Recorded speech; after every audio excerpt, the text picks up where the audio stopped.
slime rancher didn't work out too well. Turns out that it was too pretty.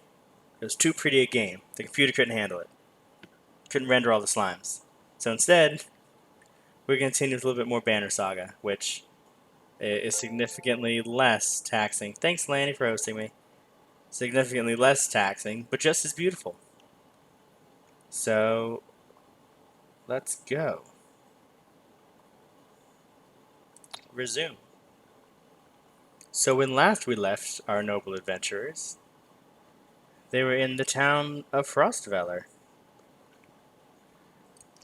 Check the market, see what they got. Nothing that we can use. We got plenty of supplies. Alright. Market, heroes.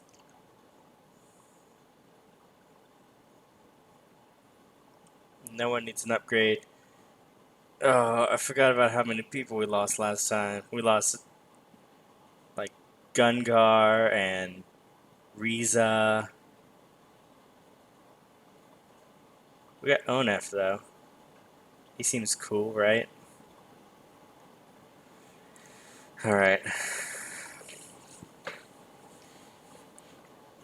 I guess we'll leave. Outside the walls, things are a mess. Dredge are everywhere. Fortunately, they're going around the hill on which Frostveller sits, heading south, and show little interest in following as you cross into the wastes. You're finally free of Frostveller, but find yourself facing new problems. You hope that whoever Ivor knows at Wormtoe, I read that it's Wiremote, is willing to help. Leaving Frostveller.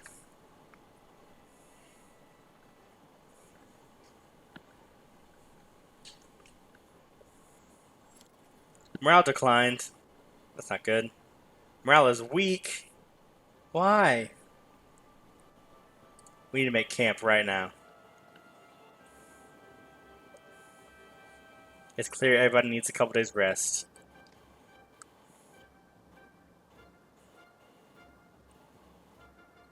Just take it easy for a while. People are noticing. Oh, they've noticed, have they? Oh, they've noticed, have they? We're on edge of dying daily and you want me to take it easy? God, I should be plowing twice as many fields, you understand? Don't get us thrown out of the caravan, Mogan. It's not just you who suffers. Oh, so Hogan got married and had kids, and Mogun isn't happy about it. That's game volume's a bit loud. That's better. The two brothers clam up as you approach. That's right, I've got a kid to take care of. Cool your head, Mogan. Hogan departs, leaving Mogan looking awkward. Rook, what brings you around? Just heard yelling, came to check it out. You come running every time you hear yelling? Must be why you look so tired. Look, it's not a secret. I like women, they like me, they like my scar. Every night, half the caravan cries itself to sleep. Half the world just tilling soil till they keel over.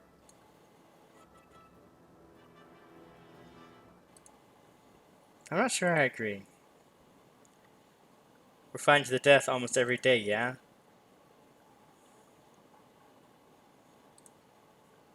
Enjoy the... Okay, so he's like a...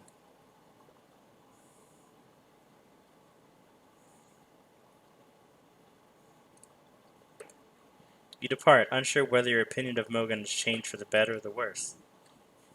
I mean, Mogan's a good guy. Everybody needs rest.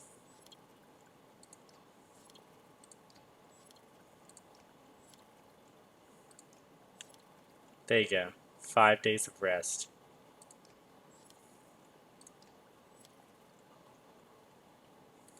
Six or 7 days of rest. A whole week. That did take up some of our supplies. A trail of blood leads to a clearing where you find a large, wounded Varl. He's gnawing on his shield, swearing at no one in particular, and occasionally slamming his cudgel on the ground. If not for the heavy bleeding, you'd leave this one without a second thought.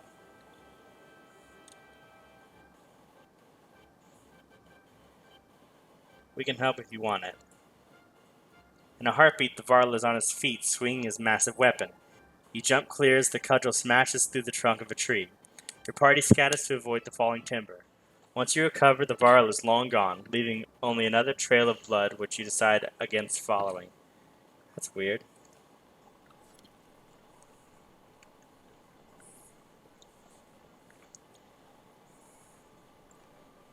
The caravan is buzzing with worry. In the distance, someone has spotted a large number of dark figures. The Dredge, cries one woman, but something about it tells you they don't quite look like Dredge. Gods be damned. Worse than Dredge, it's Ekil. God dang it, Ekil.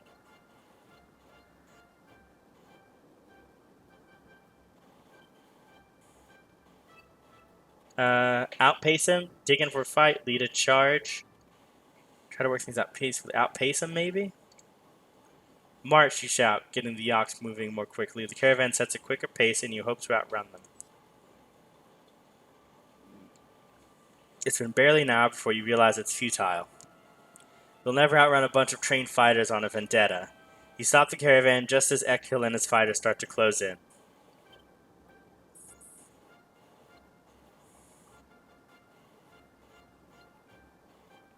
Lead a charge, keeping him away from the caravan.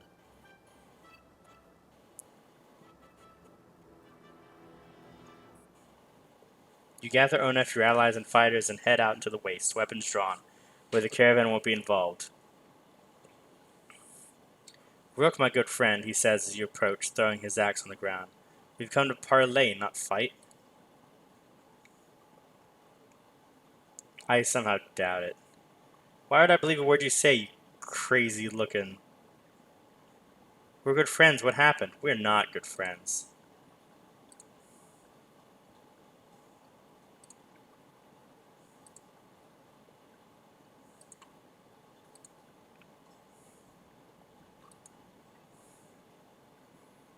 That kill's crazy.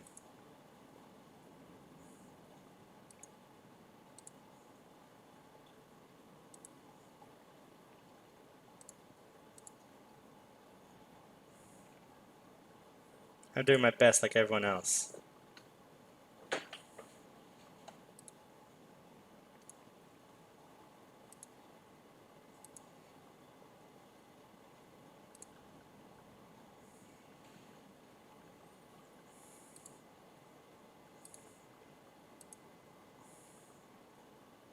Take me and my men as prisoners, if that's what it takes. Echo looks down at the ground, and the words come slowly to him. I'm not above begging. Take Akil and his man as prisoners, abandon them in the wastes, ask Onef his opinion, kill Ekel on the spot, let them join you on strict terms. Onef, I'd be a hypocrite if I told you to leave them. I don't know, Rook, you don't know me. How could you trust my word any more than his? I'm not taking prisoners. I don't want to take prisoners. And I don't want to leave them behind either. We need fighters. You fight the Dredge just like the rest of us. You fight for everyone now, not just yourselves. And if you even look the wrong way at a single man, woman, or child at the caravan, there will be no hesitation about killing you on the spot. You do us a great honor. A greater honor than I hoped, Rook. These people are right behind. No trouble from us. The caravan eyes them suspiciously, but they try to fit in, following your orders. You expect to hear complaints about this. Things are definitely becoming complicated. Morale declines. Got more fighters, though. 45 of them. Morale declined again.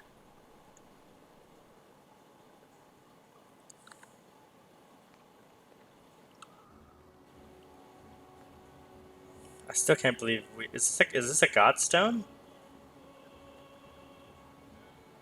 Must be a godstone. We only get these kind of scenes for godstones. Yeah. You find a surprising number of people camped out at the Godstone. They've been here for quite a while, ever since the sun stopped. Apparently, they think Rodemir, the sun god, has come back, and they're worshipping him despite the bleak environment. The game's still a little loud.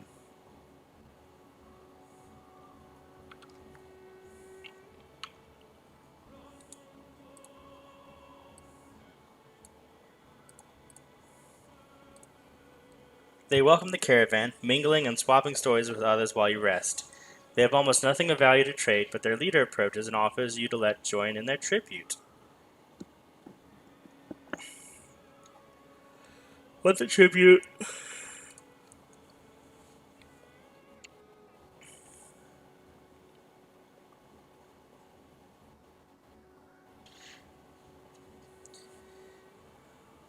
Burning oil. Um,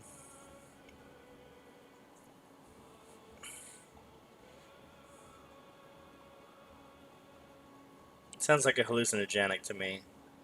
See if anyone in the caravan's interested. Decline and inspect the Godstone before leaving.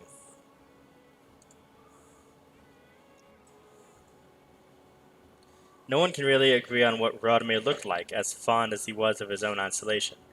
He never directly contacted humanity. Most think he was a serpent that lived in the sun. It's not uncommon to hear speak of seeing the tail of a great creature slipping through the thin clouds on a sunny day. Rodimir was always one of the lucky gods, the kind who people thanked for good weather, healthy livestock, and good harvest. Despite all that, the biggest mystery has always been how his godstone came to be found at the bottom of a dried out lake.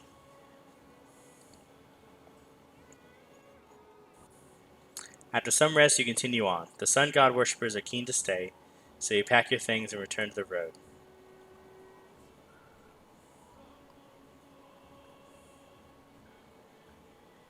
That's a serpent, alright.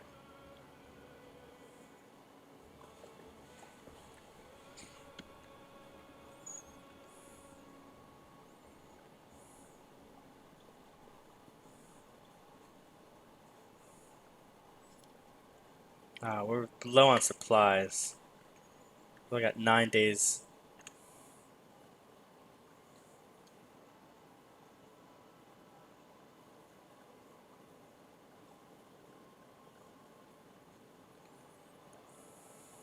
One second. Just gotta read a quick text message.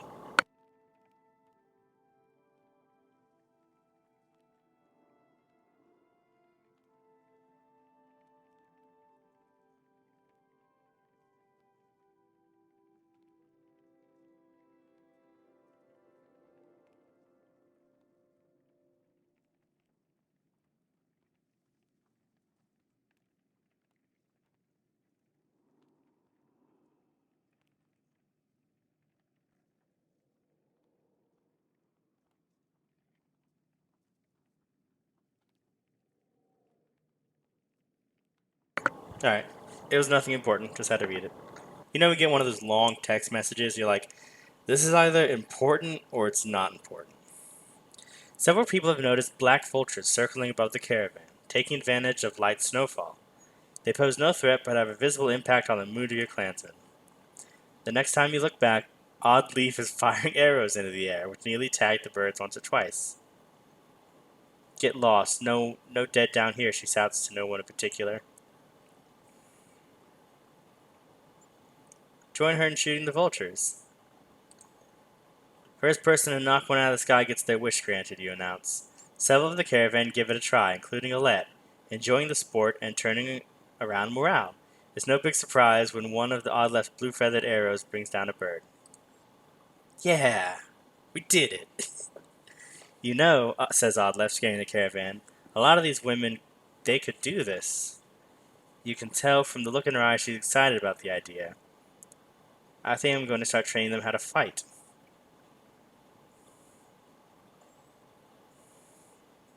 Encourage Oddleaf to train the women. We can always use more fighters, you tell Oddleaf. If Alette is any proof, you know how to train someone with a bow. Oddleaf gives you a smile. She heads off with some women in the caravan, showing them a vulture she shot down. Nice. Seems good.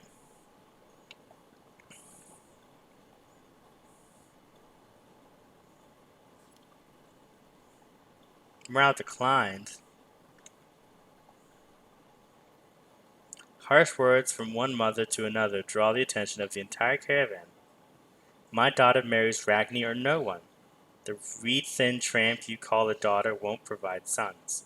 The insulted mother bares her teeth, ready to attack.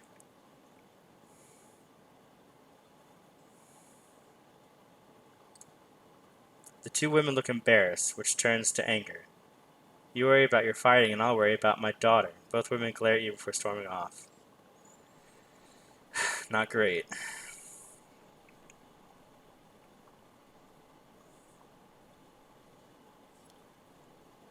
We need to camp.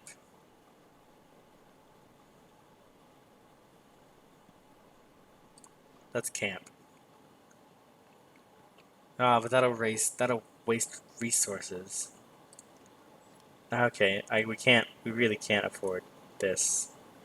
I'd love to stop and rest, but we didn't stock up before we left Frostvalor, so.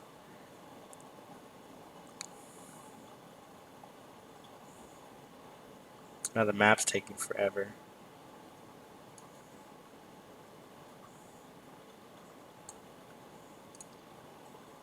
Okay, we've got to leave.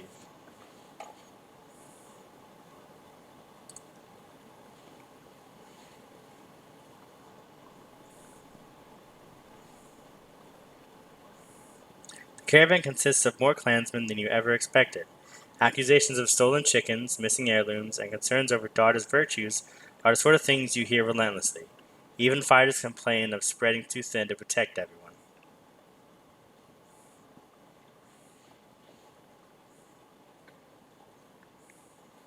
Try to address the major issues. Animals are now split evenly amongst the caravan. Everyone will maintain closer quarters to minimize the efforts of our fighters. Most everyone have trouble adjusting to the edicts, but overall the issues become less petty. Well, there's a town right here. We'll be able to rest and resupply.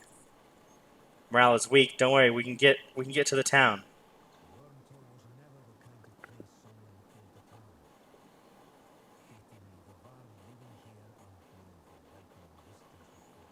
That's bad news. We just need to camp a few days and buy some supplies. That's it. We'll be out of your hair. Just need a place to buy food. The Varl you find before you see them. The Varl will find you before you see them. Not surprising with this many people behind you. With weapons drawn, they demand to know why you're here. But back down when Ivor tells them he's come to see a man named Krumer.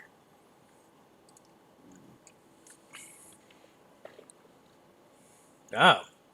Oh, he's blind in one eye. Dude looks like a badass. Well, I'll be damned. Krumer, it's been a long time. Yeah, it has. So it brings...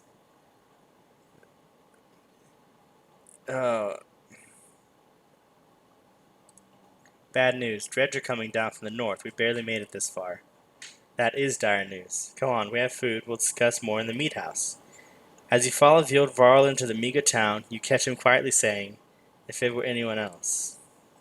Oh, so he must owe Ivor a favor. I've talked with the warriors here. I'll be honest with you. Half want to go north and find out what happened at Blotzbalker. Some think we should go to Grofheim instead.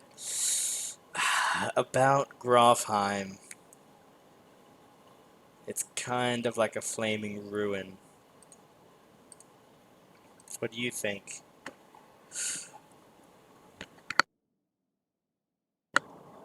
If I had my way, I'd stay here and let the dredge come. But you made this a problem, didn't you? We can't feed this many people for long, even if they don't eat much. This is a Varl town. Most of us take care of ourselves. We got women, children. We could pitch in, make this place livable. It doesn't work like that. These Varl are here to get away from civilization, not make one. It's Krumer's call. It won't be long before the dredge are here too. No, it won't. If there's one thing we should do, it's tell Yundir what's going on. The Varl King. Just as close as one we have. Stay here and rest, but once yours are ready to go, we do. I'm going to see off those who want to head north. But I'll join you to Grofheim. More travel? More travel? No, we've already come so far. Stop pounding, girlie. says Krumer. Even if Yondir won't listen to a titled var like me, I have a feeling they'll pay attention to your friend. Why is he calling Ivor Vigvar? They'll listen to Ivor? He hasn't told you? Of course he hasn't. Do what you need to do, but don't be long. Who's Ivor, and why is this dude calling him Vignar? We need to buy supplies. 10 days worth.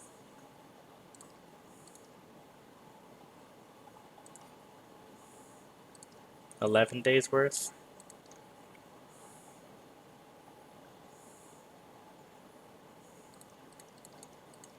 15 days worth. And we can rest.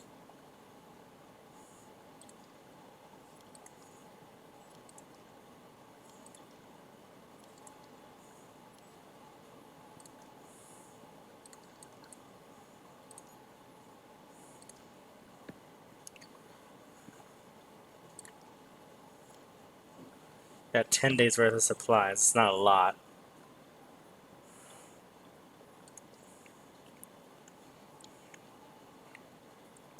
Krumer, can you spare a moment? Mostly no, but I'll try. I never had a moment to thank you for your hospitality. Consider it done then. Who is Vignar? I'm not surprised he never told you. I'm just surprised he can stand being around anyone at all. Your friend was one of us long ago. I mean the dread-bashing type. He was called Vigvar then. You want to know why he changed his name? Best ask him yourself. I'm too old to peddle and gossip.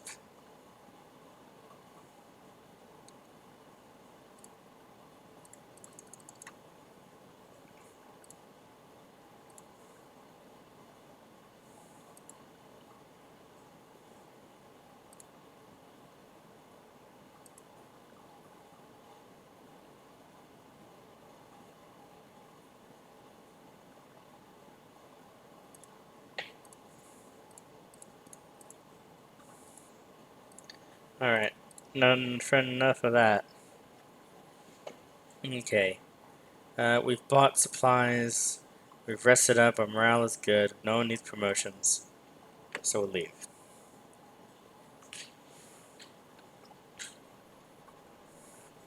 Gralfheim's quite a few days out, says Krummer.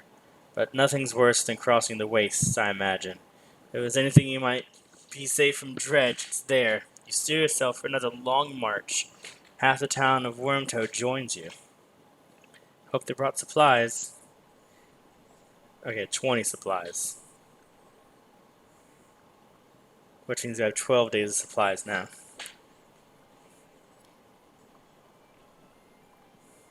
Someone's been nicking extra goods from the supplies, the concerned woman tells you. Counted these myself yesterday, no mistake. This keeps up, we'll all be starving before long.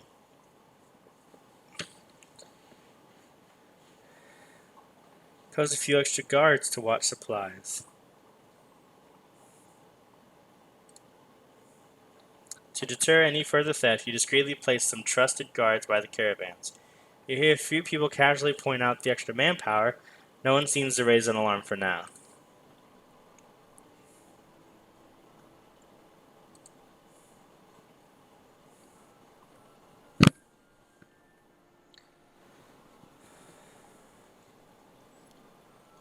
Oh, come on.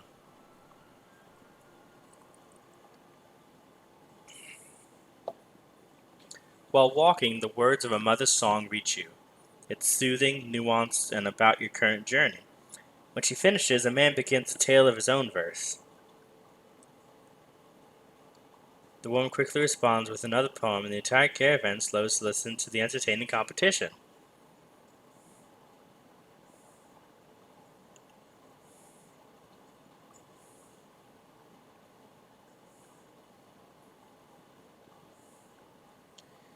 Join the crowd and cheer on the competitors.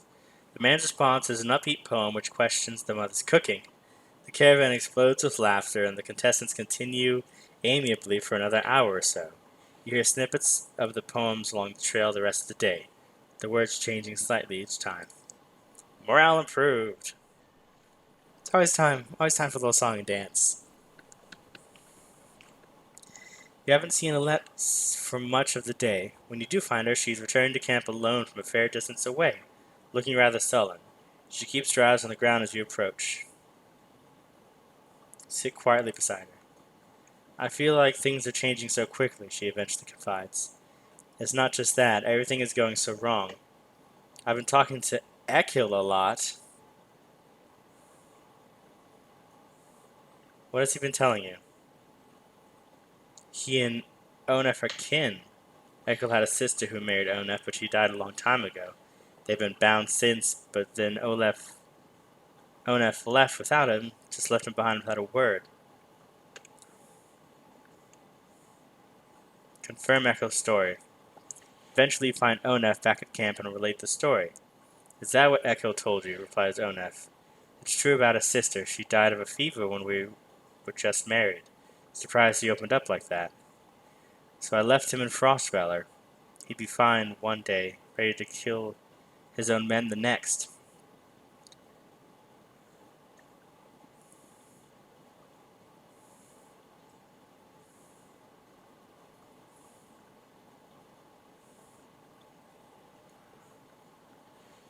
Huh.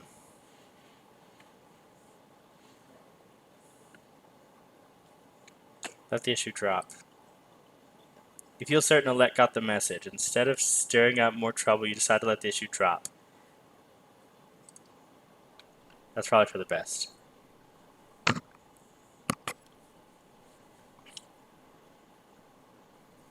These things are just like moral compass simulators.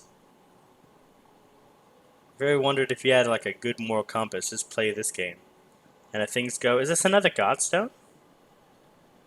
Looks like a god of the sea. A big shark, maybe? Some kind of ocean god.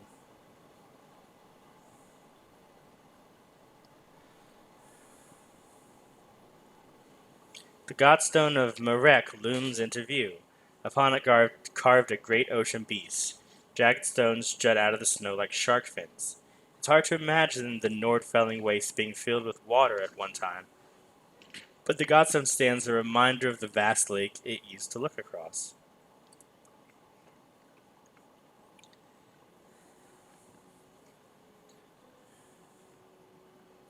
A blessing, shouts one of the men in your caravan, holding up what looks like a silver coin.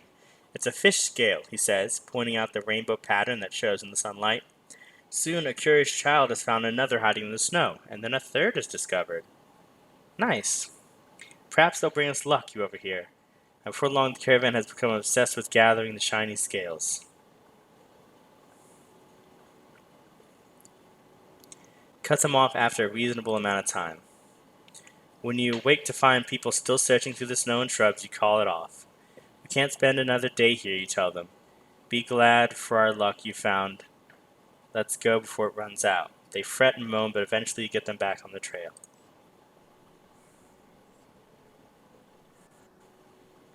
Morale seems good.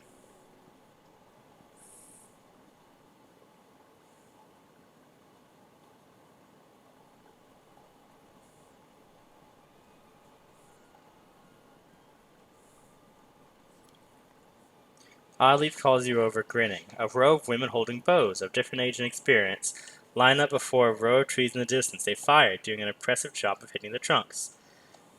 I think they're ready to fill some dredge with feathers. Ooh, one woman still hasn't shot her arrow. She stands perfectly still. The others watch. Just as the wind shifts, she lets go, and her arrow flies not into one of the trees, but a snow rabbit that had scurried out from underneath. Dinner, she says, smiling. Ooh, so we got a good archer out of it. A group of men from the caravan approach. Listen here, practice all you want. My wife isn't fighting dredge. The other men agree in chorus. We don't want to see a battlefield full of dead wives and daughters.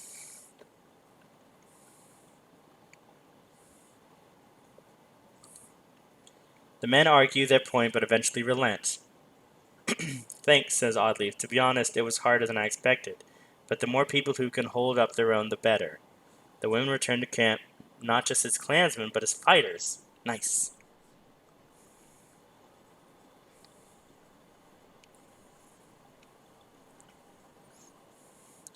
A gaunt man and a woman approach the caravan, hands held high. "A word, friends," the man says. "We are poor farmers down in our luck." The woman hits him and says, "We're outlaws, plain and simple. 10 of us, and we'll help you in a fight for some food up front." What are your crimes? Misunderstandings. Meat houses are confusing. Never know when you've drank your share. The woman hits him again. "We've stolen, killed a few when we had to. Skills that might benefit you out here." Outlaws. Outlaws. Outlaws. There's only about 10 of them, right? It's not a. I mean, nothing ventured, nothing gained, but I don't want to send these outlaws away only to have them cause us trouble later.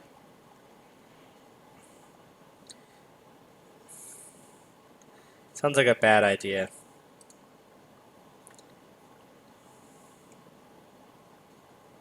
"We are so much more than." The man stops as the woman glares at him. He nods and they shuffle away quietly. It takes until camp is set to notice that a few of your supplies have gone missing. Son of a. Great.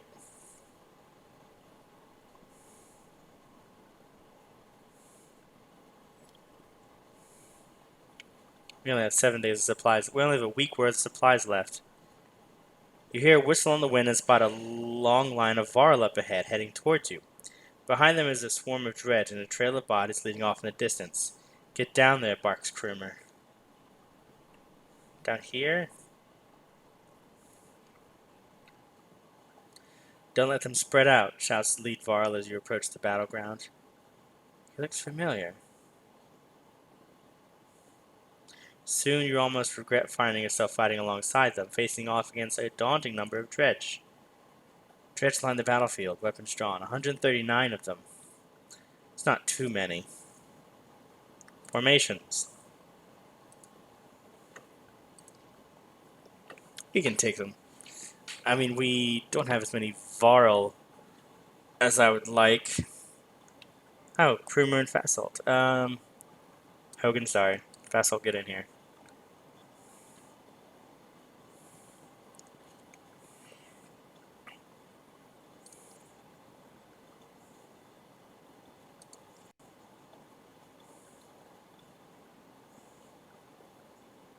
Nah, it's not worth it.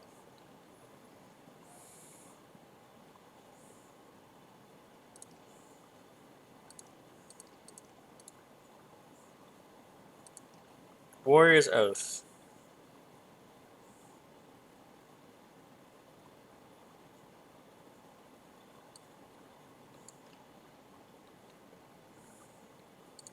Okay. Archers first, then the brutes.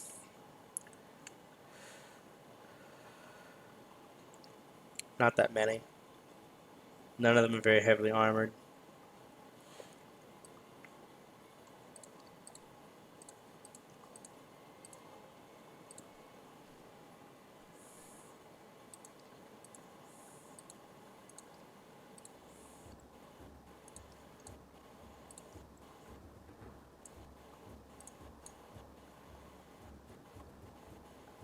Seems as good as any.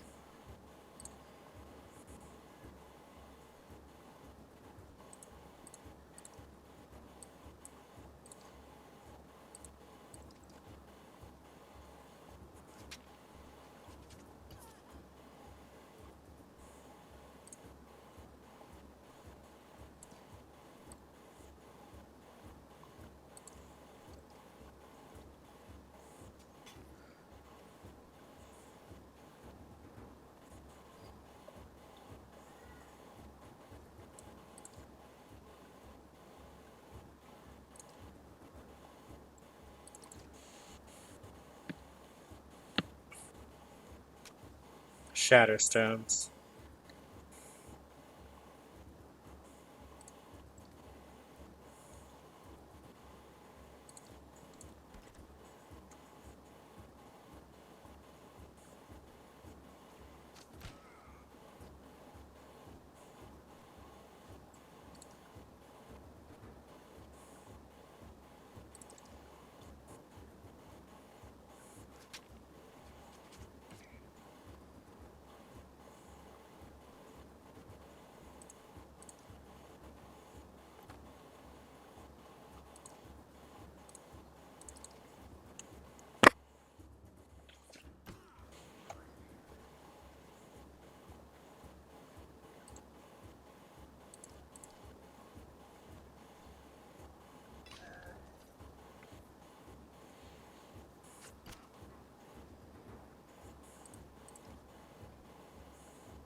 Nice.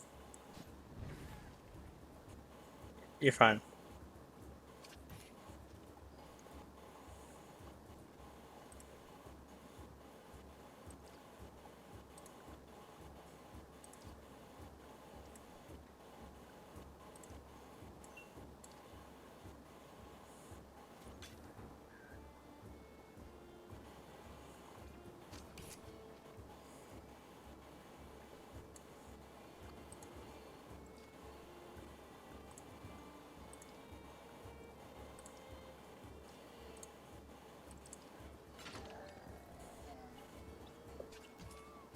Oh no.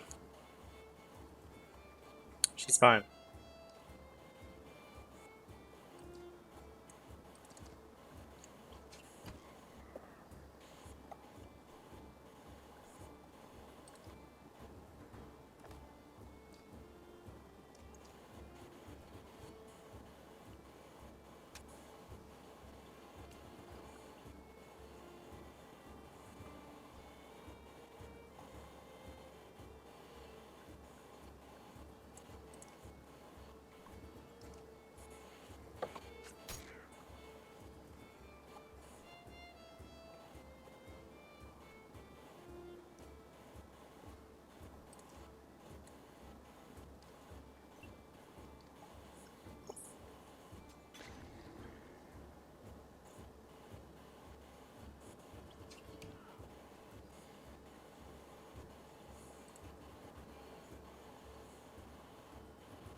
Jeez.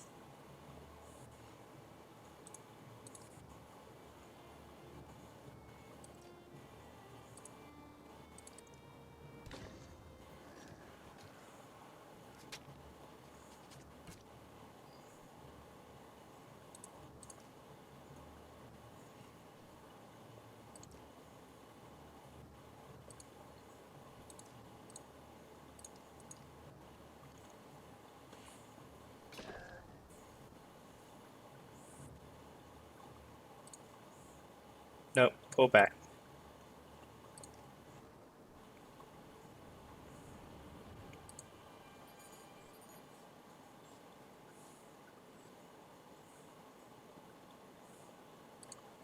Okay. 9 renown. It's not terrible.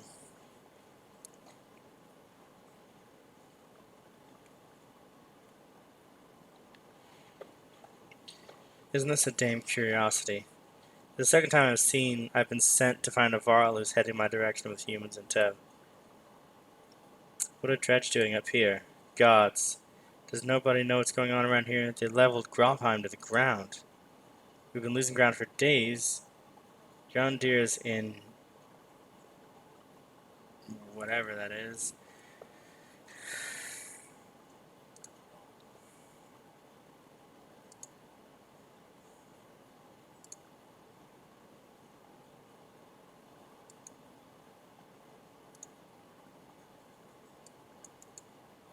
Assault takes a long moment to look out over the caravan of men, women, and children behind you. Not them. What do you mean, not them? Unless you're a king or a mender, humans don't step foot. Oh, are you kidding me? Before Fastalt can reply, a low grumble grabs your attention, growing louder by the moment.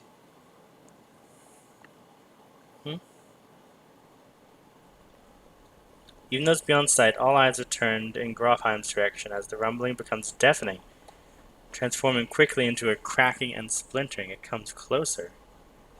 Go, don't stop until you reach Hatterborg. Is it a siege engine? Oh, what the hell is that? Whoa, whoa, whoa! What's going on here? What is that?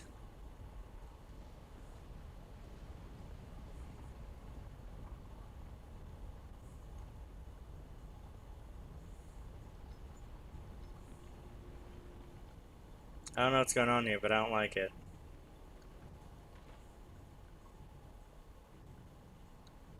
Is this a godstone? Yeah, no kidding. Morale declined. What was that thing? Some kind of warrior god? They're putting up a fence? A fence, really?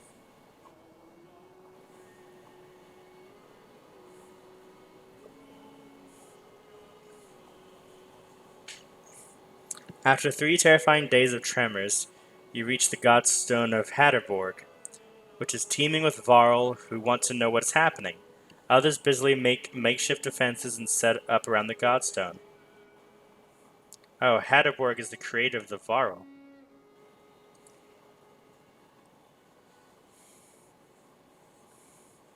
You're still standing while most of you rest up, then move on. A mountain just sank into the earth, and something is out there. You're just going to send us away? I don't know who you are, but you're not going to Enartoft. There are a couple hundred Varl who will back that up. Where are we supposed to go? Back the way we came? We're stuck between two mountain ranges. In one direction, a few thousand Varl. In the other, an army of dredge. And whatever caused that quake.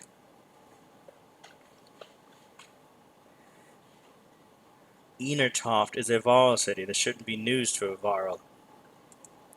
Give it a rest, Fasolt. Don't you recognize who you're talking to? Surprise suddenly flashes across Fasolt's face. The other Varl are standing come closer to you. You hear Yingvar being whispered between them. I think this might be the one person you want to let into Enartoft.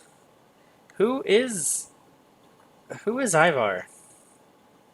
The human who is Ivar? Who is he? The humans come with me, all of them. Fasolt glances between Ivar and Kruma before stalking away, pushing past the mob of curious onlookers. Ivar, who are you? Some other time, Rook. He looks important.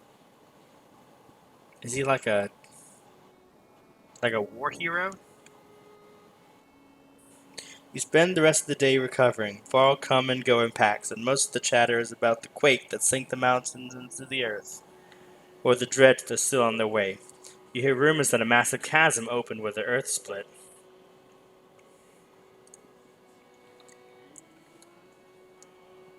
The little you know about Hatterborg is that he was a disciple of the Loom Mother, and learned to create under her guidance. Is the game a bit loud? No, probably not. OBS says I'm louder. He created a few beasts, but then soon became bored with simple animals and began combining man and beast, ending up with Varl. That's the myth, anyway. One thing is certain, each Varl alive today was created by Hatterborg, and now the god is dead. The Varl here now are the last ones that will ever exist. A profound sadness washes over you. Oh, so they don't... Well, I guess I haven't seen a female Varl. So they don't... So they don't, like, breed and have children? That's weird. Krumer is already here. It's good to pay respects, he says, and you both stand there in silence. Give this to Yingvar, he says, turning to leave. It was once his, and that stubborn ass refuses to take it back. Krumer hands you a massive studded belt. Suddenly there's a lot of activity. Word comes from below to retreat to the next village over, and you soon see why. A black shadow is sweeping down the valley from the direction of Grofheim, where the quake, or whatever caused it, has obliterated the mountainside. On closer inspection, it's a veritable ocean of dredge, more than you imagined possible, and their midst is a towering giant of a dredge, blood red from head to toe.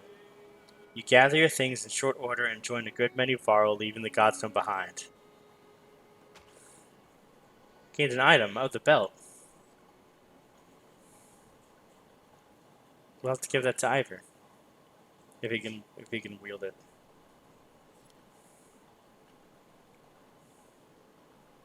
This village here? A scout returns with a nearly frozen child. I almost stepped on her in the snow. Looked like she must have been running from something. Patches of blue mottle her pale skin, but the chest rises and falls ever so slightly. Even just carrying her along would kill her in a state like this. We could be in danger here.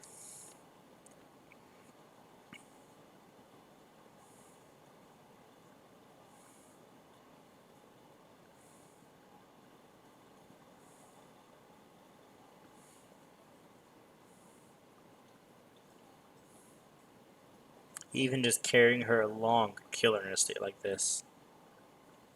Stop the caravan for a rest. Tend to the girl. As the caravan's tents rise, a fire is built beside the girl, who is covered in furs and ointments. Progress is slow, but soon you see the girl alive enough to swallow water and some heated broth. When you wake the next day, healers tell you the girl should be fine in time. Good. We didn't want to lose a child. That'd be terrible for morale.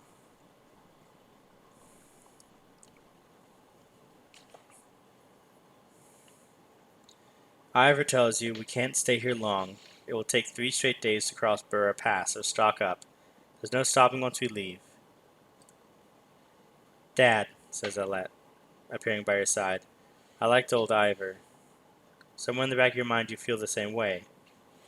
You focus on preparations instead, realizing that you may be the first humans to set foot inside Enartoft. Okay, so we need supplies.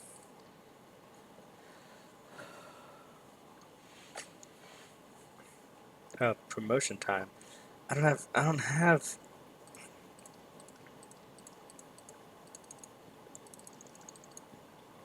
Here is the belt.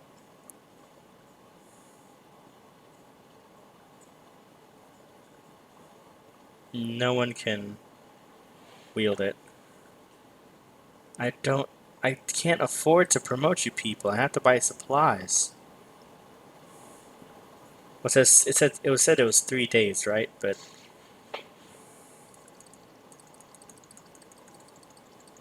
okay, so we don't need 15 days worth of supplies.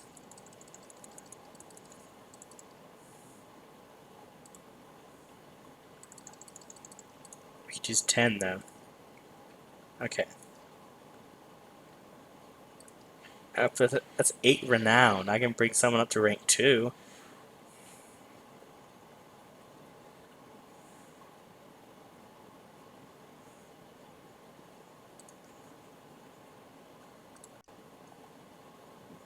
Can't afford that.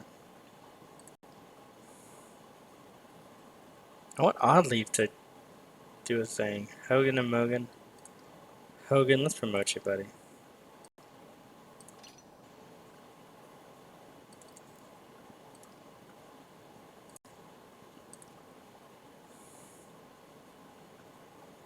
Alright, can we buy any more supplies before we leave? Yes. Okay. Rest. Rest. And then we have to leave. We'll have to hope that we can raise morale on the road.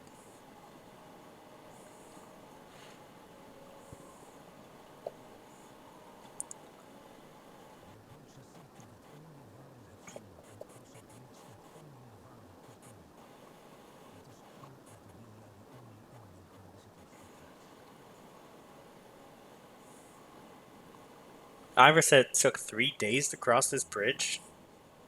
It's a big bridge.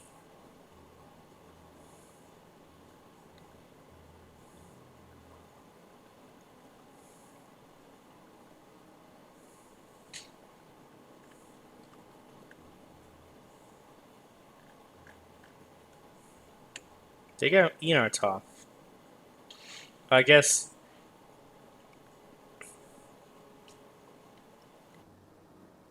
I'm guessing we won't be able to resupply or something in this town. Not that we have the renown to resupply.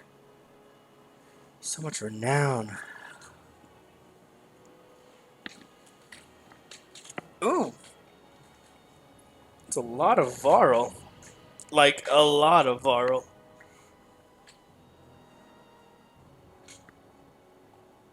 Ugh. Pardon me, just stretching a bit. Sometimes I forget I'm on webcam. Sometimes.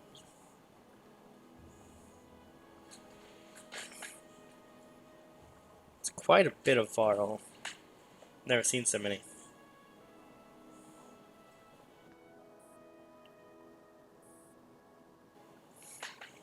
All these warriors, another great war is upon us.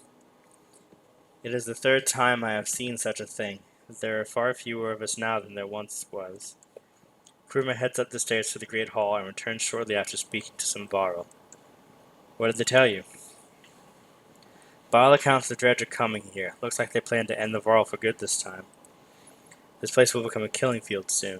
They say the Prince of Men is here. They've got a mender, too. Prince Luden is here from Aberrang? In any case, we'll be given no audience today. You remember the last time you were here, Yingvar? It's Ivor, and yeah, I remember it. We find somewhere else to rest. I recommend keeping your people out of trouble while you're here, Brook. In fact, keep them invisible. Yonder won't be happy that you're here. You're shown to quarters, but could wander the city while you wait for an audience. You feel like you could sleep for a week straight. Can we?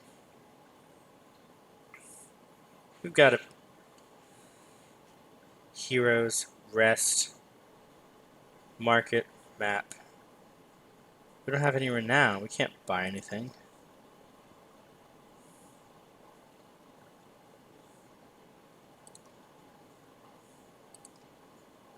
Rest? As you settle in, you receive word to come to the Great Hall the next morning. I would suggest not speaking unless addressed, and even then keep it short. In your dreams that night, you see a Varl king fighting with Dredge lords. An ominous feeling lingers as you prepare to enter the Great Hall. We're gonna meet the king of the Varl.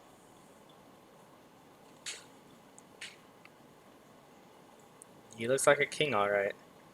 Enough evened. The bridge stands. Find some other way. Greetings from Wormtoe, Yondir. I've brought an ally. Who are these people? We don't have time for games.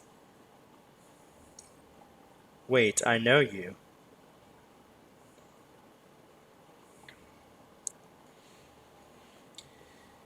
Yingvar among us again. Is this what the end of the world looks like? Jorndur steps down from his throne to get a closer look. In the light, you spy deep wounds on the Yaval king. It was my last option. You look like death, Jorndur. The Sunder came through Grofheim, all of them, or we would still be here. A few thousand Var remain. Bellower has been following us since Grofheim. That is what he does. What will you do? Remain. There's no better place for us than here. We make our stand in Enartoft. But if Enartoft falls, the Varl won't be wiped out. Hakon is taking our best warriors to Aberrang, as we were discussing. I'm not going. We're needed here. This is not a debate. A messenger bursts through the doors, cutting the tension. He says Stonesinger has been cutting a path across the bridge. A Stonesinger is with them. Let me bring down the bridge, as I said. It will buy us. I said the bridge stands, Mender. I say it again to you, and the Prince of Men. The whole Mender Council were they here. I will not say it again. Hakon, you go to Aberrang. Eyvind, do not even touch that bridge. Am I understood? You are. Then I'll confront the singer myself. No one tries to stop Eyvind, but many follow as he leaves the Great Hall. Menders are like a big deal, I guess. The mender walks past the great companies of Varl on the way to the bridge. A tall, thin creature stands there, two black spears over its shoulders, ringed by Dredge. The Varl have backed away in fear. Evan stops before the stilt-legged figure. Suddenly, Ivor is beside you. What is that thing? A stone singer, mutters Ivor. As close as the dredge come to menders of their own. I've only seen one before. It didn't go well. Can Evan win this? I don't know. I think we'll find out. We should help him. You expect Ivor to refuse, but instead he locks eyes with you. Listen to me, Rook. You'll probably die here, and so will everyone else who steps on that bridge. Look at your daughter. Are you prepared for that? You're not doing this alone. I won't stop you, says Ivor. Fight like it's your last. You're not sure what to expect, but you draw your axe and soon find yourself standing behind Evan on the bridge, wondering if you've made the right decision. If menders are a huge deal, and this is basically a mender. Okay. Got the mender. Alette, no. Oddleaf.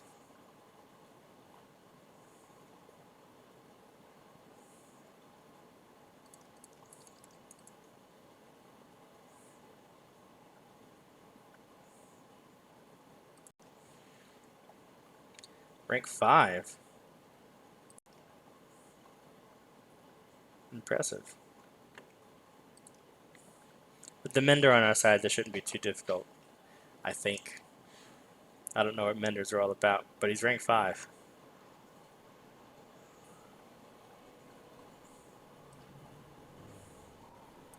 That must be the stone singer.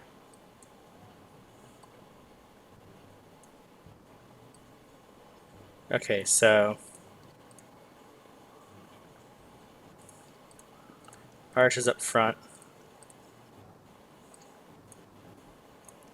flanked by warriors, Mender, Shield Master.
Okay.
Don't kill the mender, don't kill the mender, don't kill the mender, don't kill the mender.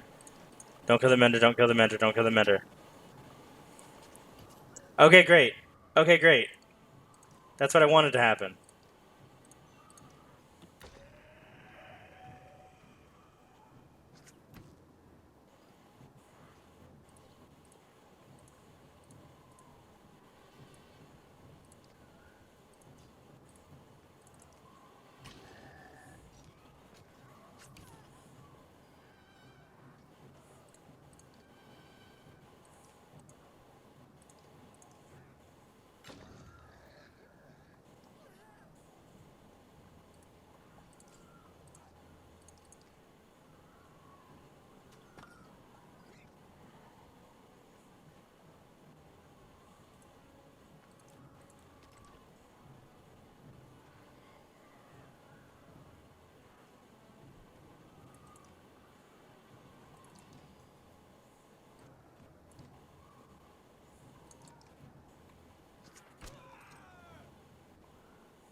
Oh, come on.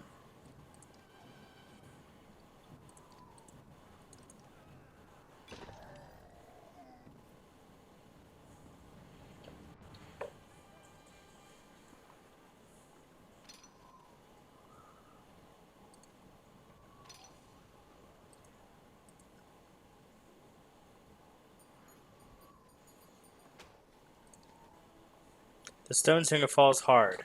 A howl like a hurricane sweeps across the bridge. The dredge part like a black sea. From the depths steps a crimson behemoth. A wave of sheer terror hits you like you've never felt before. Bellower. Get the mender out of here and run, says Ivor. Your legs move almost with a will of their own, though you can't pull yourself away from watching what happens next. Oh my goodness. Ivor, man. Just Ivor alone with this thing?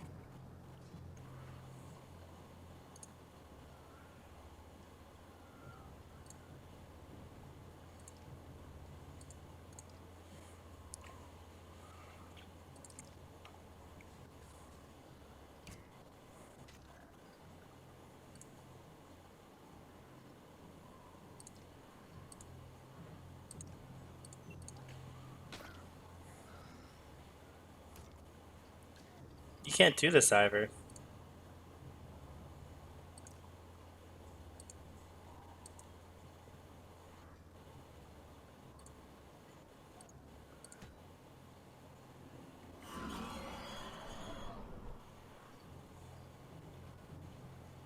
Stunned?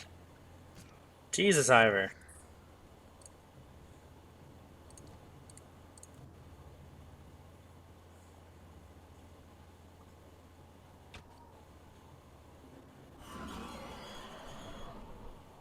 Oh my goodness.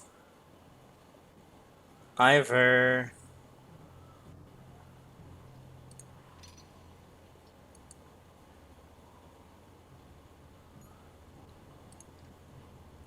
Ivor writhes in agony, his arm torn clean off by the bellower's onslaught. The Sunder raises his weapon for the killing blow.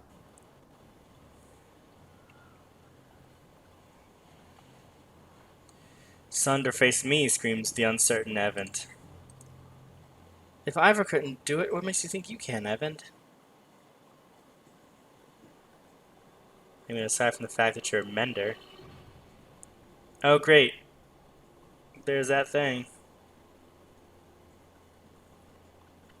Evan recoils in terror from the massive serpent that has appeared in the distance, and even Bellower backs away. It leans in close to inspect the two armies, flicks its great tongue, and then indifferently lurches over the mountainside out of sight. The dredge are in a knot of confusion. Some cower, others crouch in what looks like worship.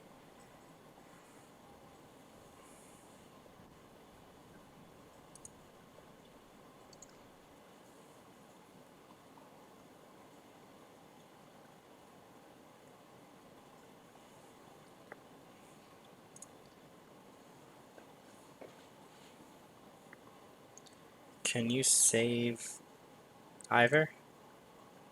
Yes, probably. Give me silence. Nearly 3 hours pass silently as Evan plies his trade. Flesh slowly forms and closes over Ivor's torn frame. That is as much as I can do. He should make it. The mender looks exhausted, leaning heavily against the bed. When was the last time you slept? A couple days ago. I'm okay. I just need to sit. Before you can catch him, the mender crumples to the floor. Chapter 5. Weary of the weight of the sun.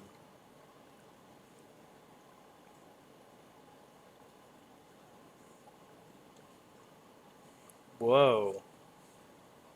Hello, sky serpent. Hello, pretty lady. Your sight swims as if underwater. Memories fly away like startled ravens before you can capture them. With great effort, you can remember who you are, Juno. You also realize that a monumental serpent is speaking to you now. Your last certainty was that you died some time ago, and that is about to happen again.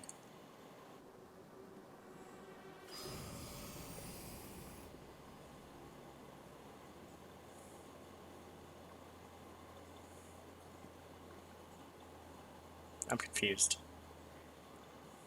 Frustrating. You are slow to understand the serpent. It speaks in a language that recalls very ancient memories of a world you learned long ago. If you are not going to die, I suppose we must speak instead. Who are you? My name is Juno. You are Juno? It means nothing to me. Maybe I have asked the wrong question. What are you? What is your purpose? I am a mender. I cannot remember. Inconvenient. Must I tell you what you are? You are a thief. You have something that does not belong to you. It is mine. Do you not recognize me? What do your prophecies say? The god gave you prophecy. Is there no child coming to slay me with a magic sword? Are there no stars in the sky foretelling this disaster?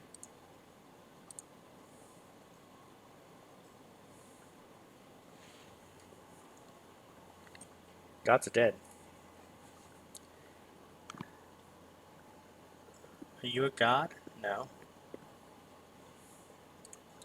The gods are silent, and before me stands one who knows not what they have done.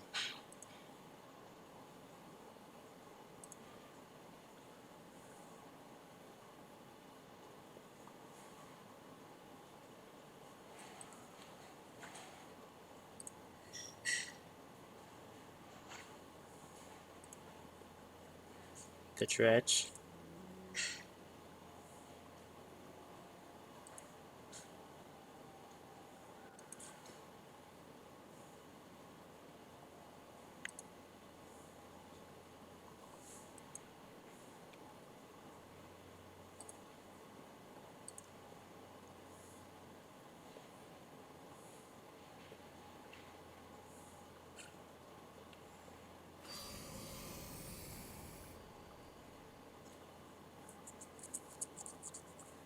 Oh, so she knows Evan. And he knows Juno.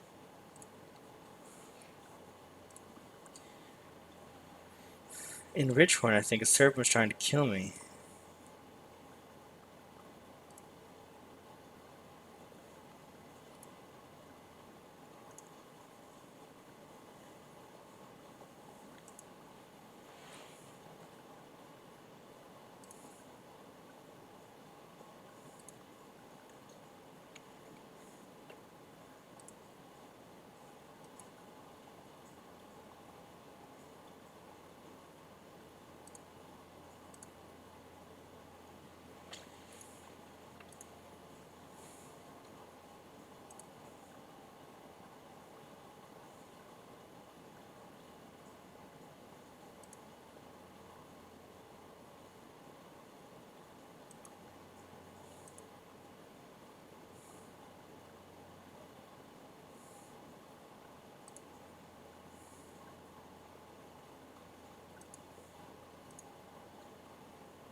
Aw.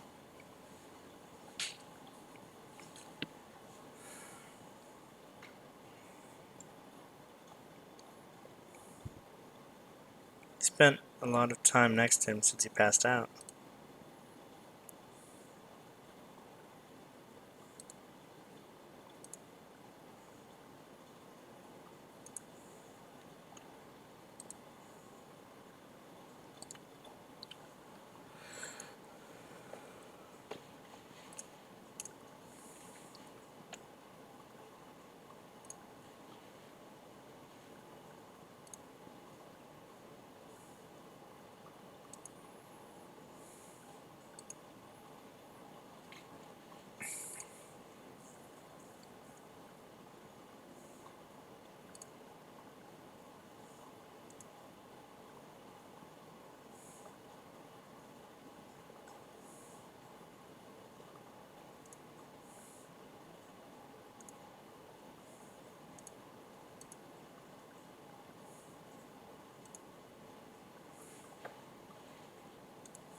Alright.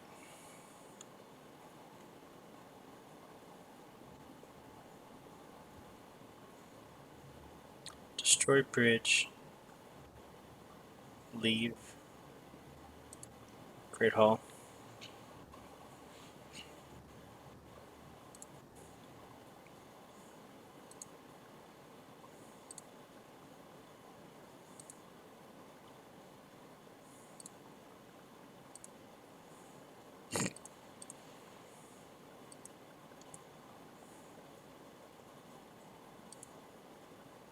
No, he keeps things to himself.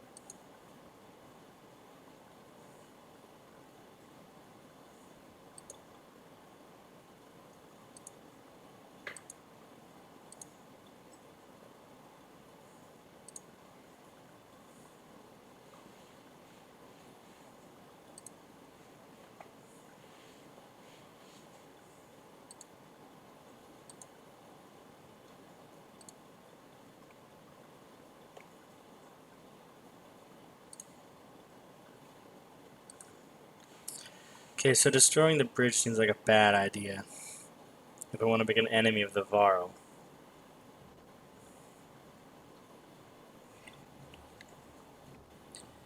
I mean, the decisions are pretty clear.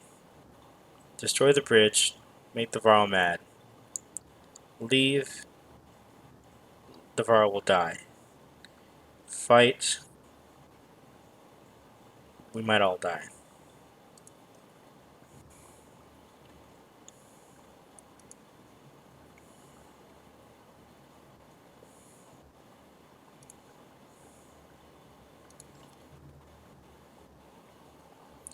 I mean, go big or go home, right?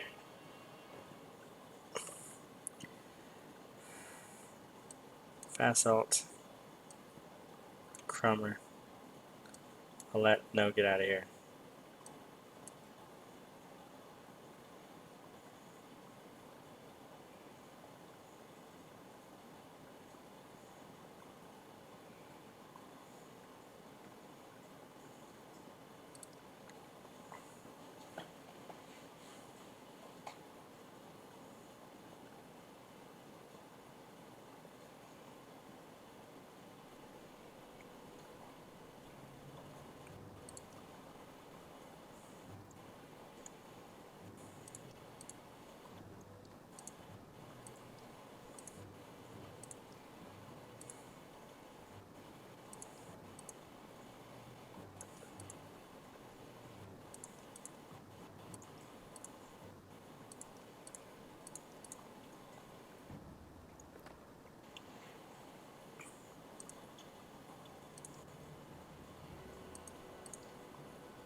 Nice.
Nice.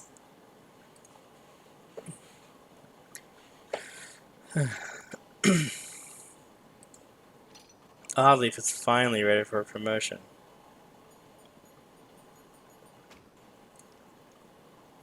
You'd swear the fighting is getting more vicious and dangerous. Again, you let the next line of Varl push into battle.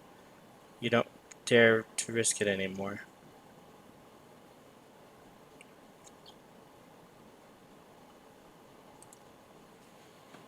Come back tomorrow and fight some more. Are you kidding me?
More fighting. I mean, maybe if we fight enough, we can push them back.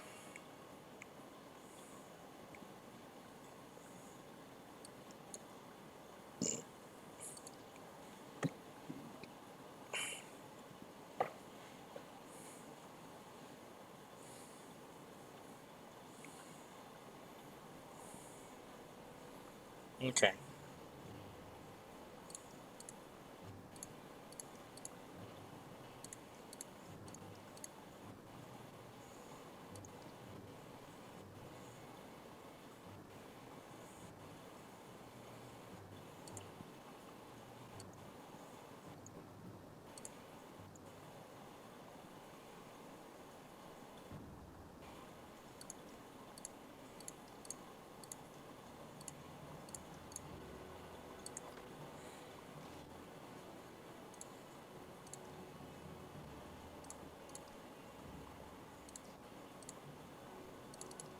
Nice.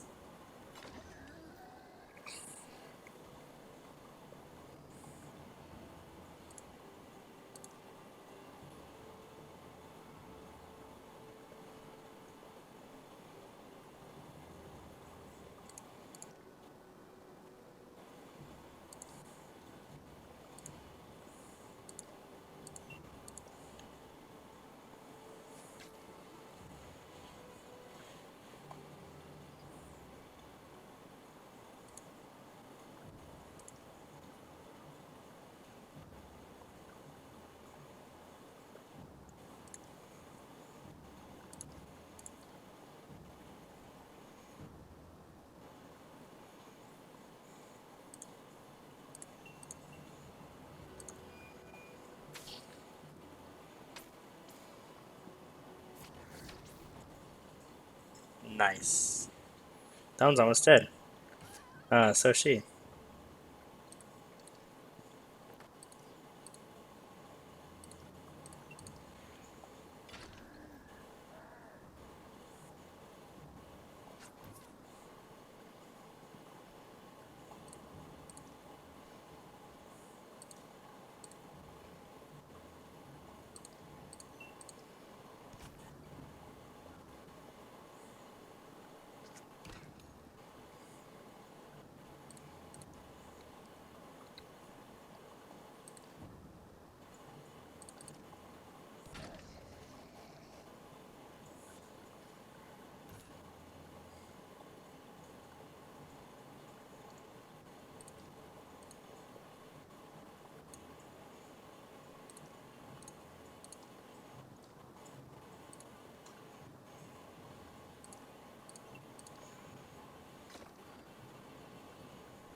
Come on.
We might have to blow the bridge.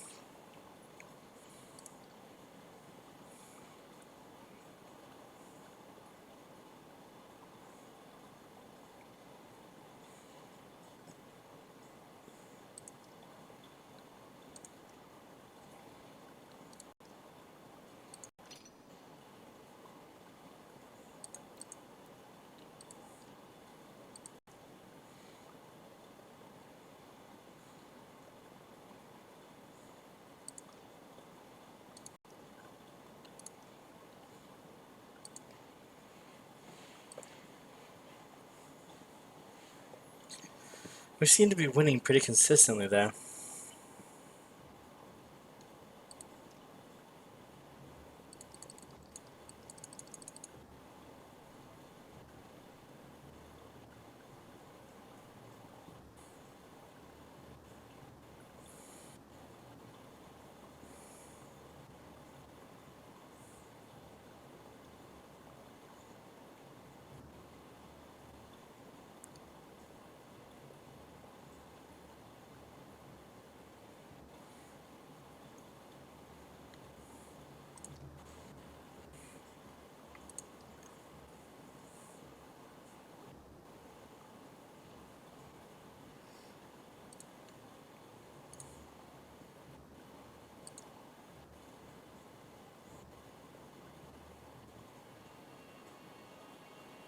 We got Ivor back.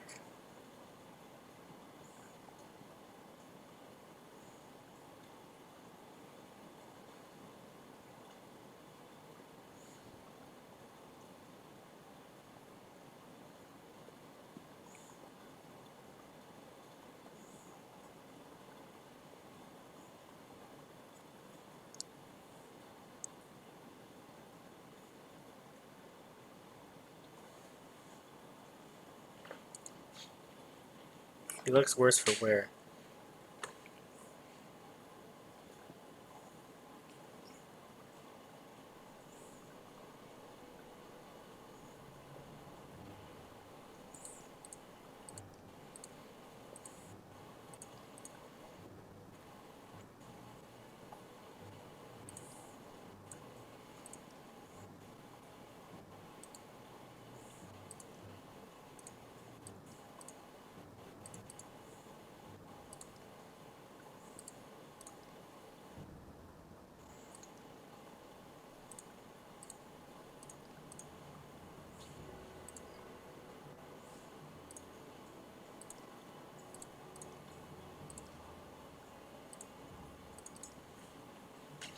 Man, every time with that first round kill.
Oh great, Mender's dead.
I mean, the mender got injured, but other than that, I think it was pretty good.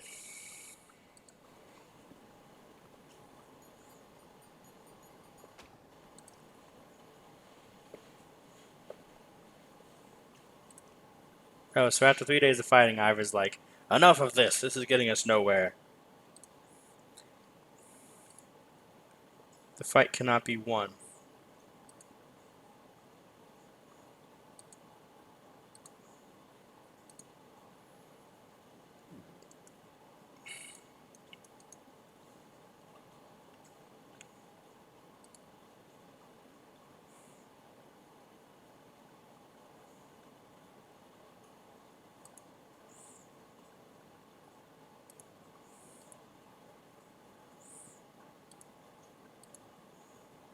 Take the mender, destroy the bridge.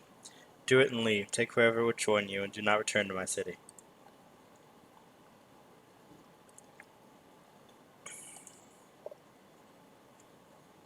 There you go.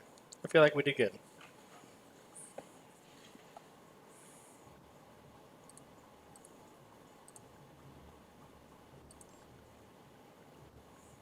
Chapter 6 Of Our Bones the Hills.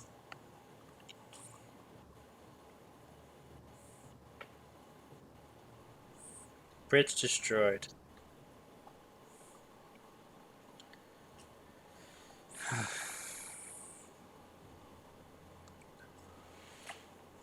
Morale declined. Only got. We don't have very much supplies.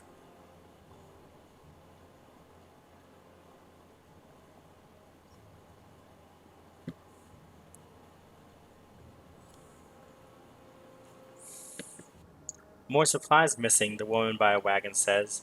And look, tracks, right here, they look like children's footprints. But my husband and I followed them into the wilderness a ways. They meet up with some adult tracks, no telling how many.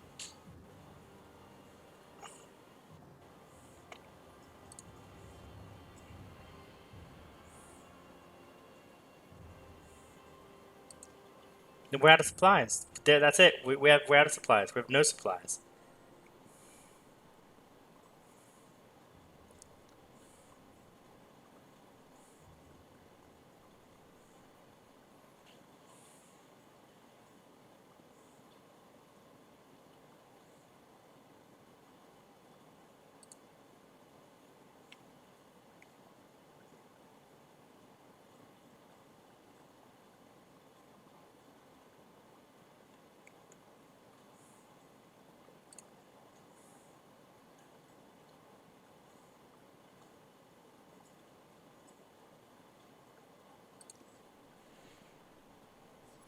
Morale declined because they have no food. We just lost people to starvation.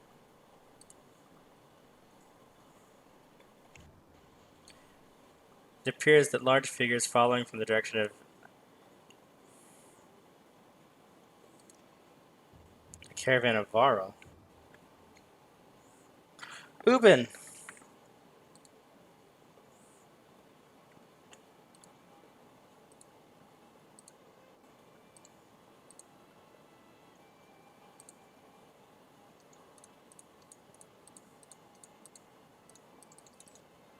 Oh good, they brought supplies. Supplies! Oh good, that replaced the people we just lost.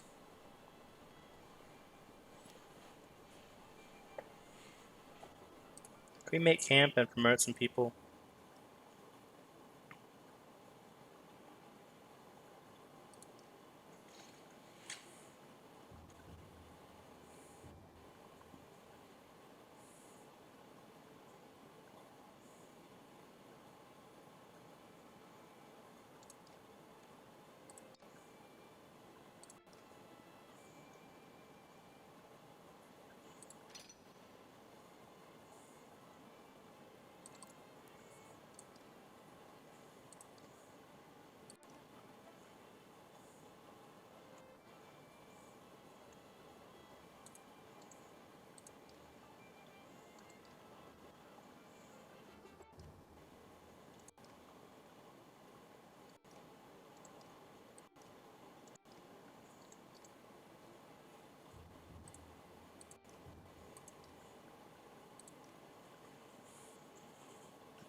Do we not promote Ivor?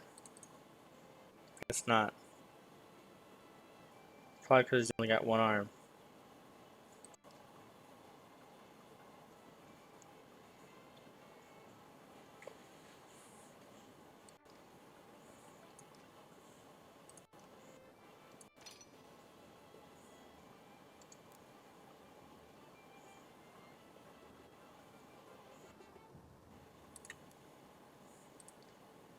Nice.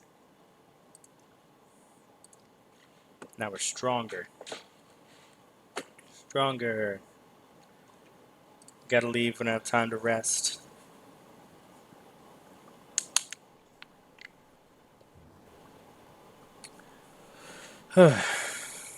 Caravan stops at a split in the road. Ahead, the path leading to Sprigholm veers off into the hills, which are now swimming with dredge.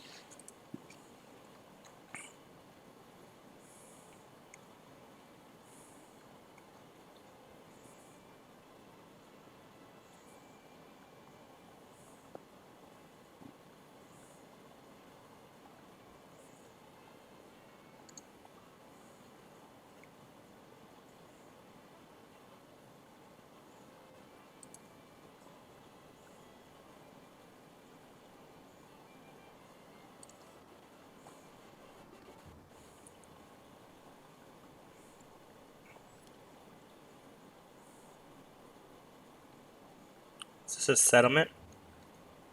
It would have a name over it. It's a lot of dredge, alright.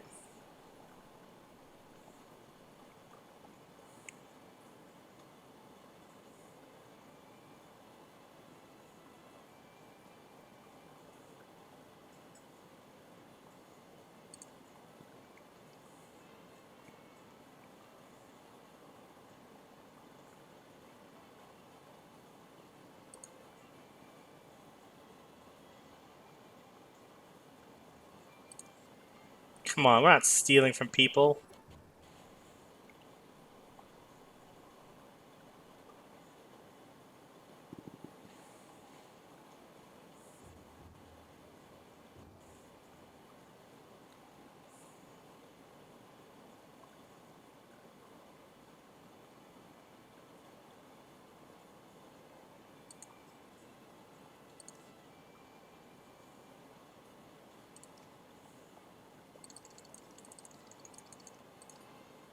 Okay, that should do it.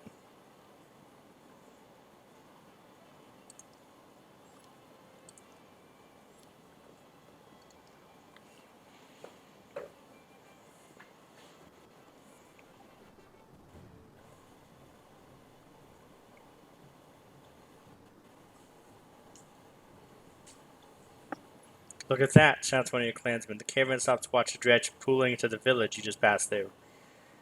I hope anyone who stayed behind got out alive, says the Let, but you have your doubts.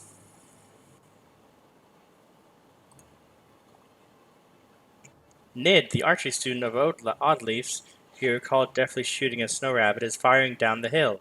Another dredge topples. That's incredible, says Oddleaf, but we should get out of here.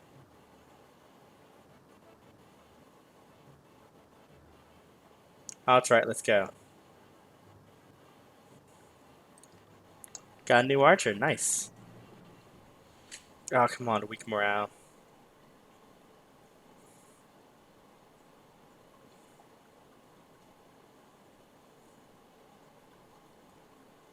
A woman's stifled scream failed to overly concern anyone.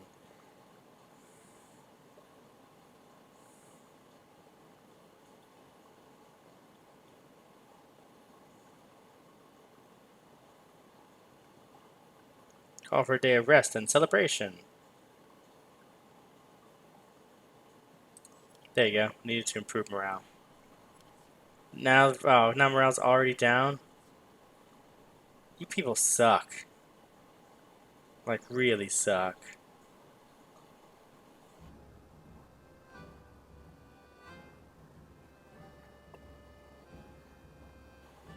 Another Godstone. Oh, I see what you're doing here. I see exactly what you're doing. Check this out. Watch. Watch this. Watch this. Watch this.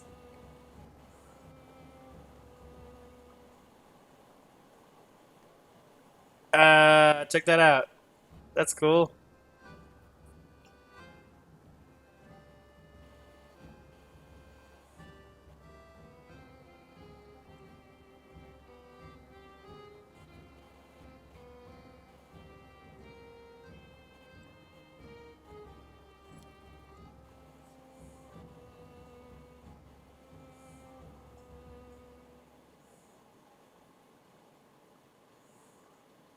Try to open it.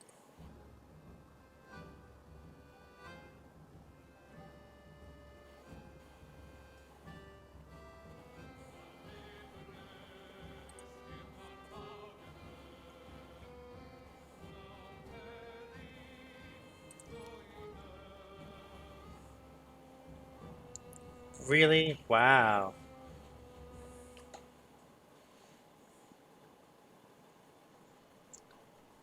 And we're gonna start losing people to starvation. Luckily, there's a village right here.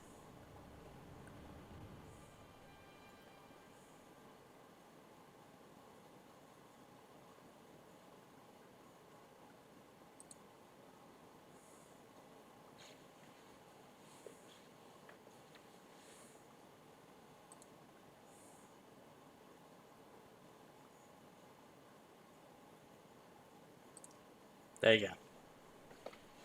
Come on, make the town before more people die of starvation. Nope. No, morale is poor. No kidding.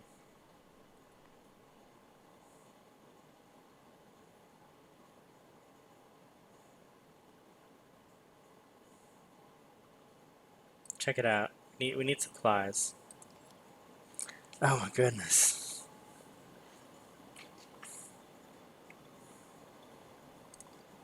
No, come on. Okay, it's just a fight. Nid. What are you all about?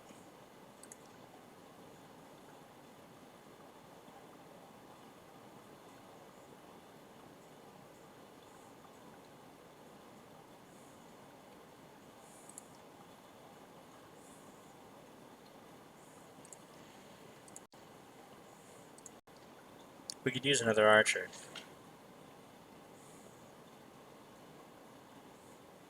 Let's replace Oddly.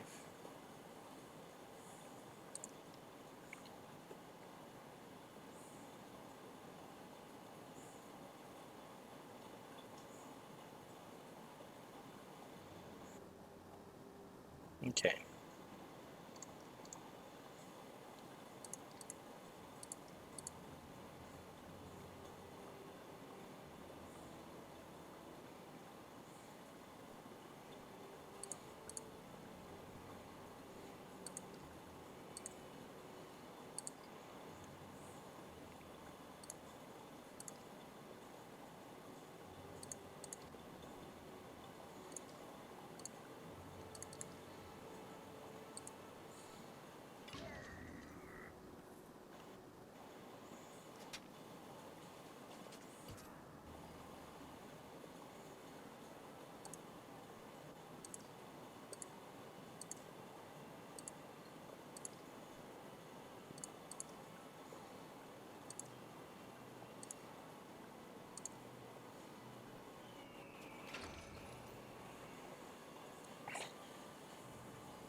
Nice. Getting pretty good at this.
Nice.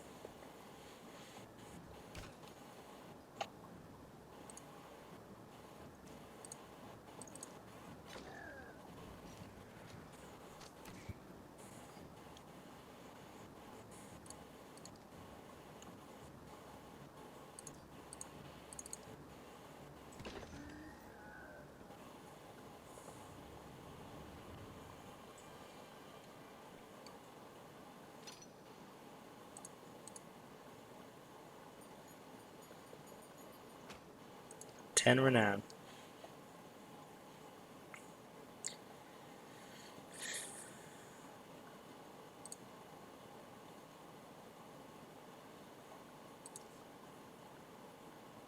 Market.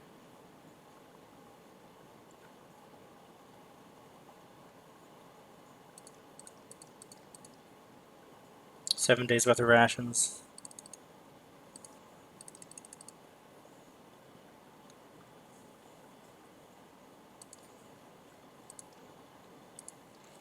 What's up? I don't know who has spoken. I'm Nature Rook.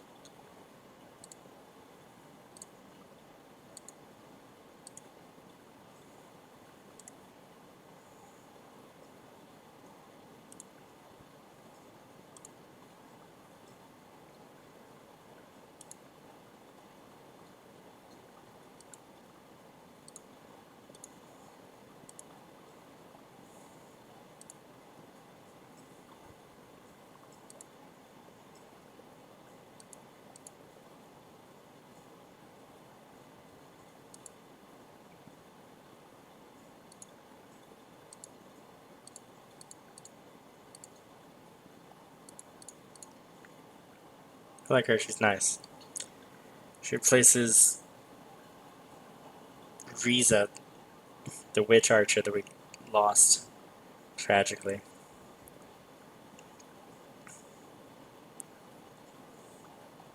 Hold on. Okay, I've got 7 days of rations. Uh,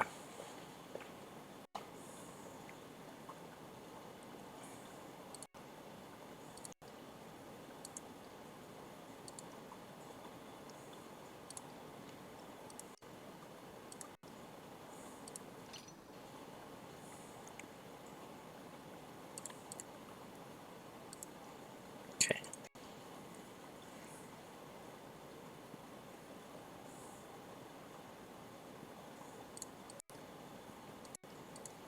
I don't think we can buy any more rations.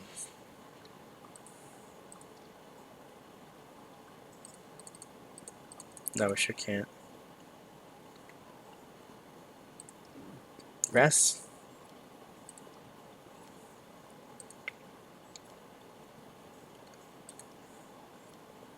Okay, we should leave now. 3 days of rations. We won't make it to the next town before people start dying of starvation. Morale drops so quickly.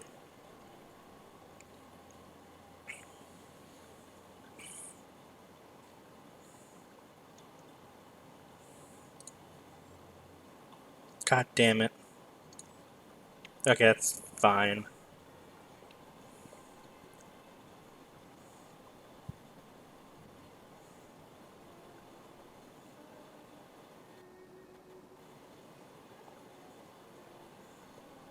Another godstone.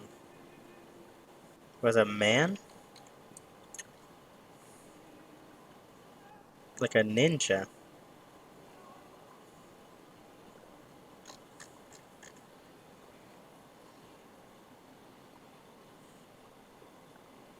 Looks like a yeah, goddess of knowledge.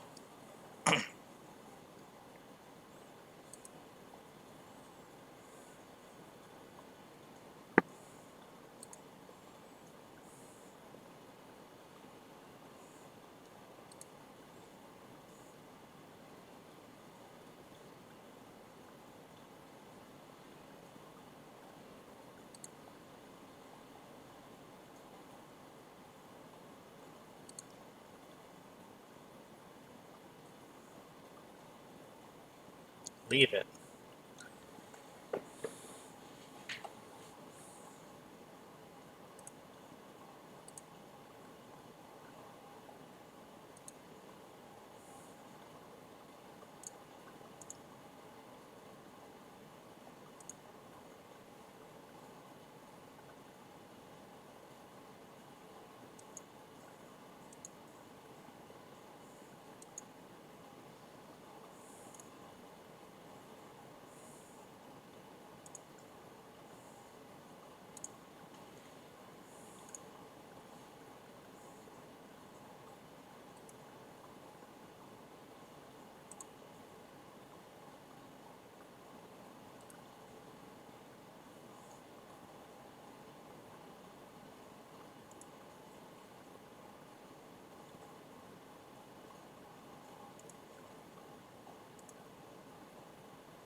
Wow, that's pretty rough.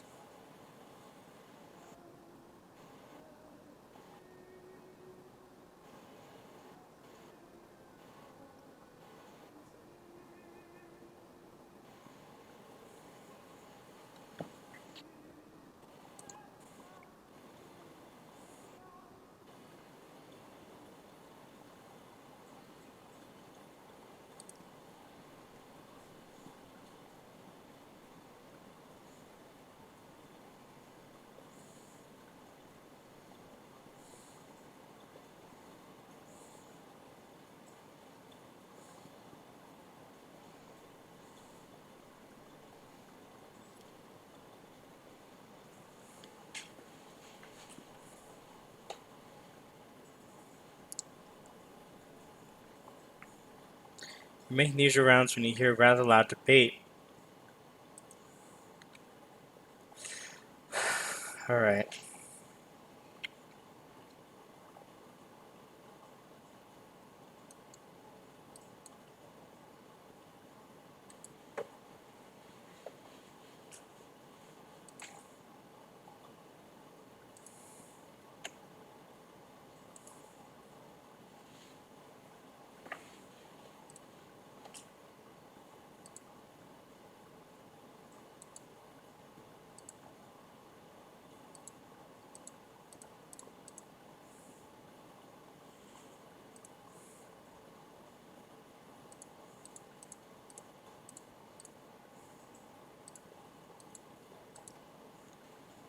Just lost 40 Varl for no reason. No good reason. Running out of Varl.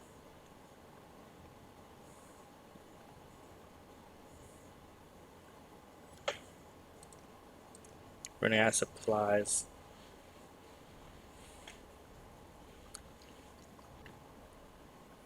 This game is rough.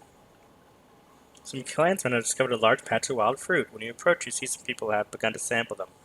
A mother frets about whether they're safe after overhearing one of the children say that it tastes funny.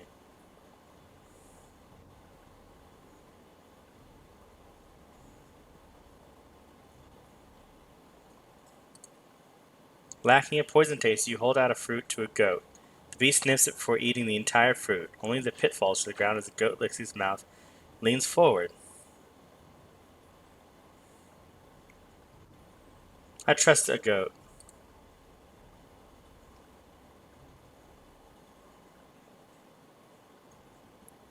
The fruit was fermented. Okay. Well, there you go. More supplies. We can make it to that town before people start dying of starvation.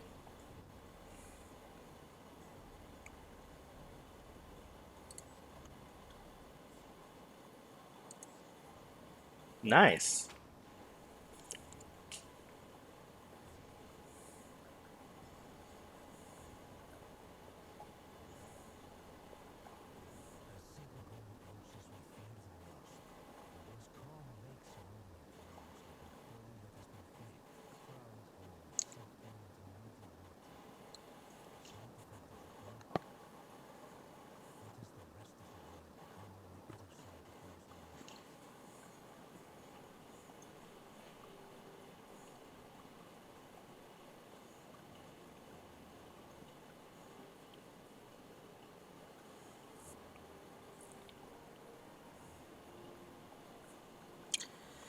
This is getting really tense. We're probably gonna, after we make camp, probably gonna call it here.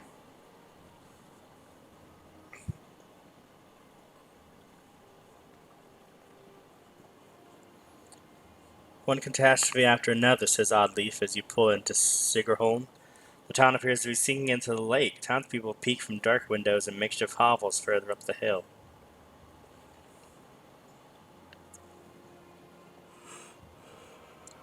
Juno isn't here.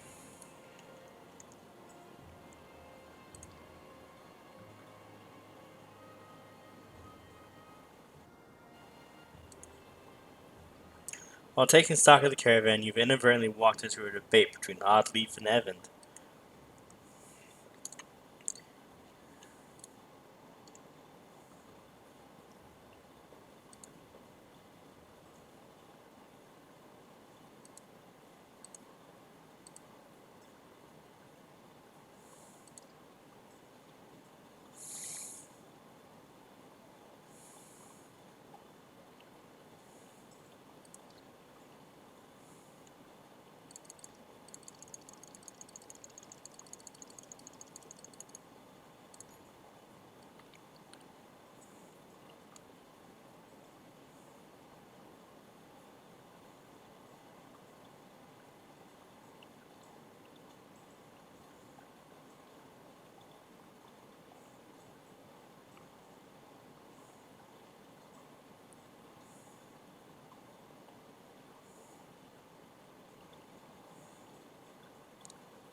Okay.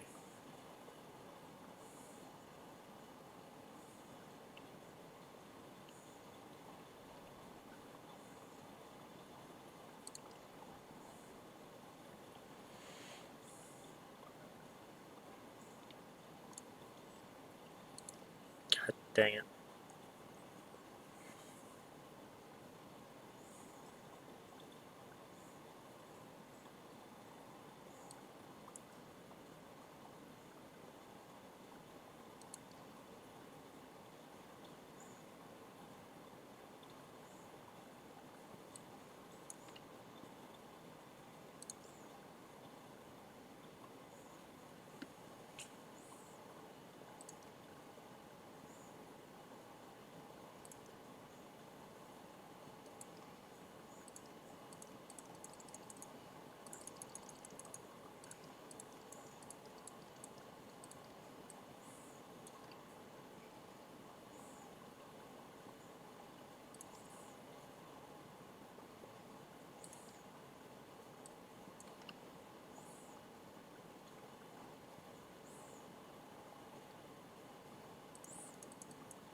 Okay, so we're fighting some villagers here. Shouldn't be too difficult.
Oh no, Ivor. Crap.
Okay.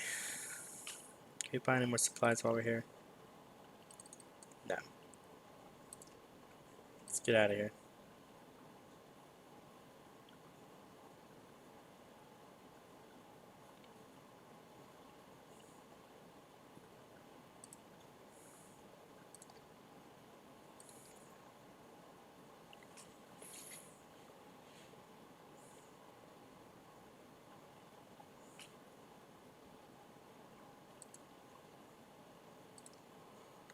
Gosh dang it.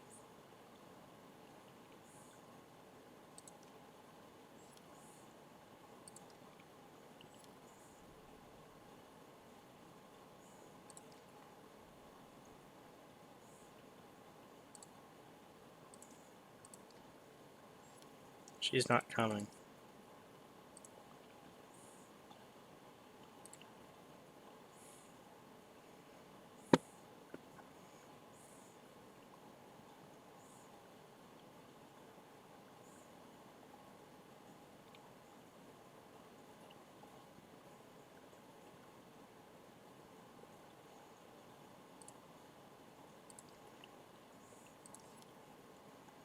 Great, we lost a ton of supplies doing that. A whole lot. God, we just bought all those supplies too. We had like 10 days worth of supplies.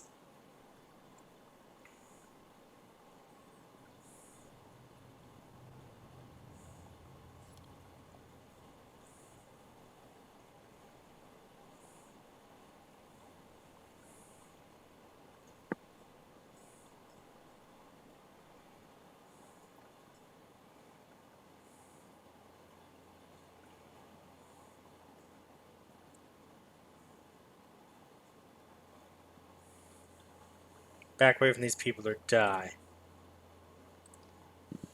Okay, we'll take a fight. We've beaten Dredge.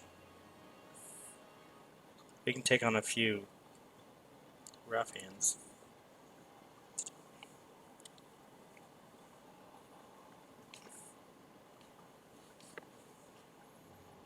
You guys don't stand a chance.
Oh, jeez.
Oh, jeez, Rook.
Rook has been injured. Oh no. 9 renown.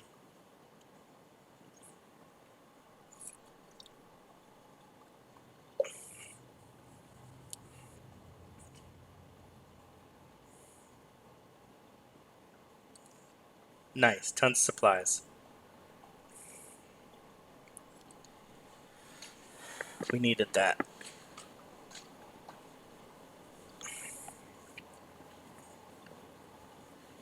Sip on F.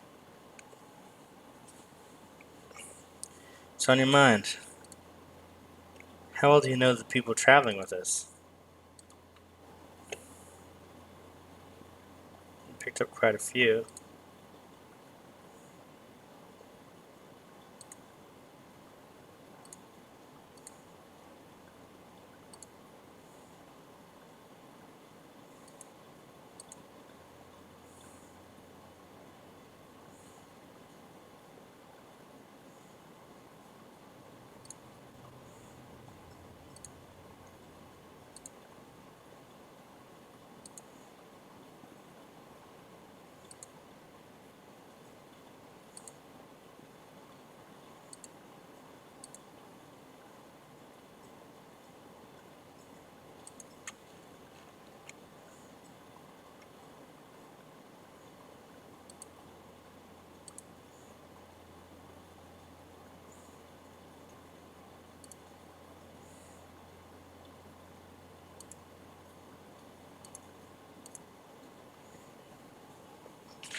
Whoa!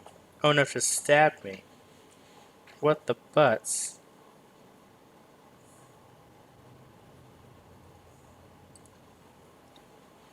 Odd left. How could Ona? How could you?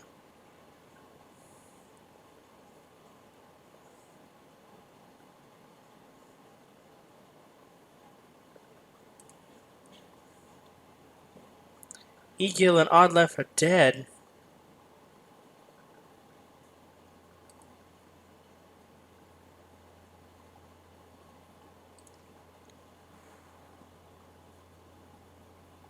Oh.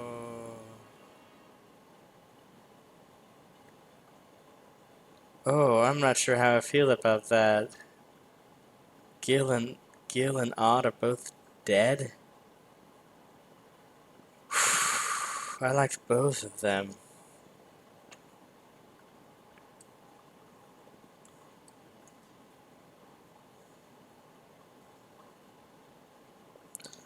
That doesn't feel good.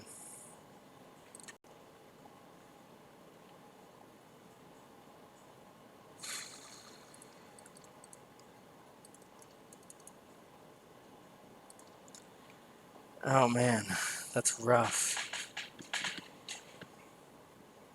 I wasn't using Oddleaf, but I was using Gil, and he was good.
No, come on, it should have arced.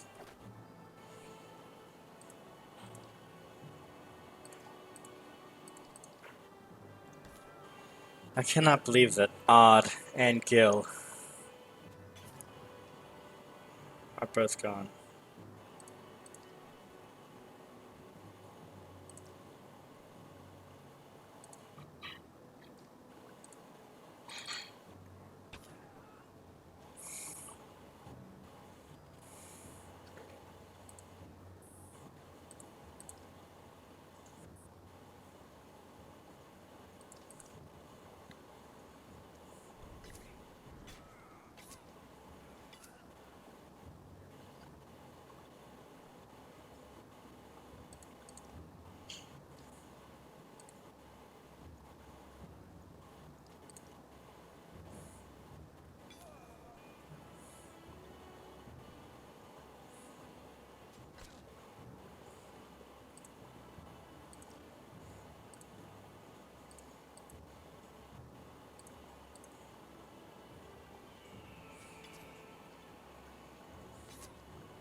So not only did Onef betray me, but he killed Gil and Odd.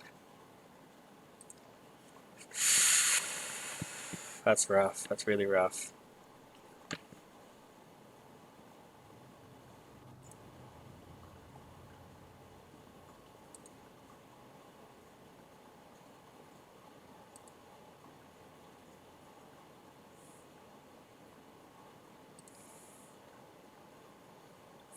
Onef, Onef, Onef. You cringe as much from the pain as the appearance of Alet after her bloody struggle with Onef.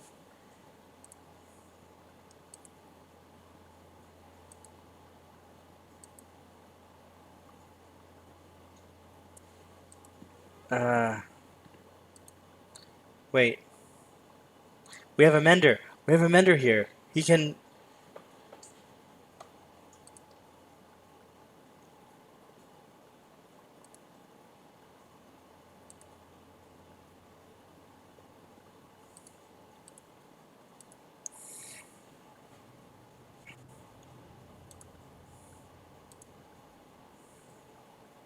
It's a good thing Elvin was here. She's going to pull through, though it was a nasty wound. What about Gil?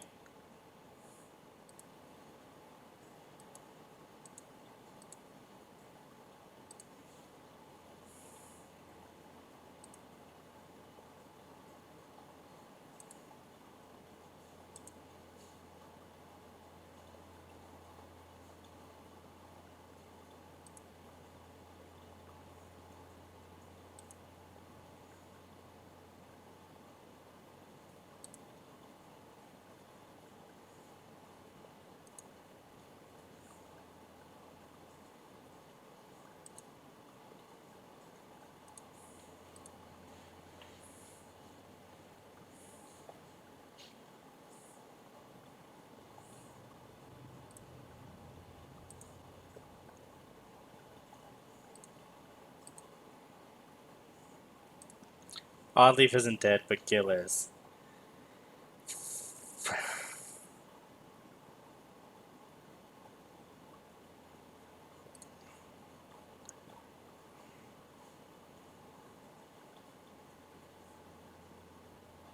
Oddleaf is here. Gil's gone, though.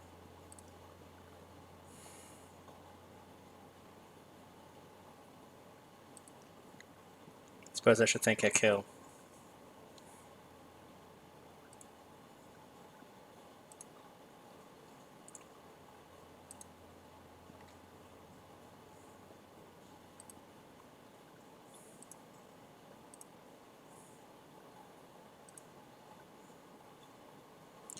I mean, I guess that's true.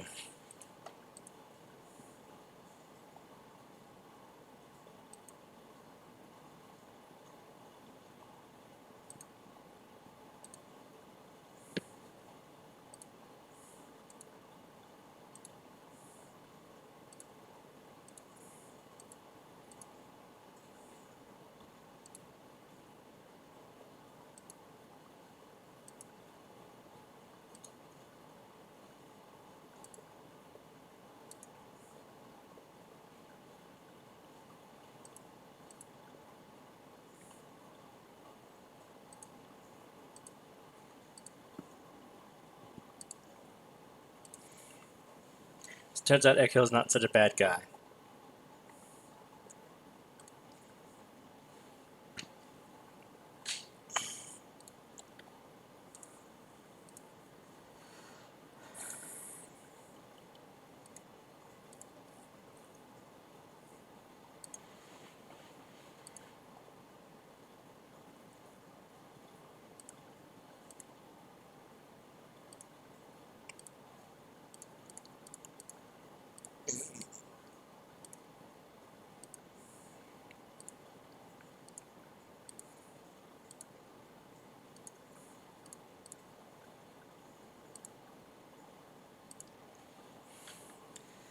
I mean, I'd ship it.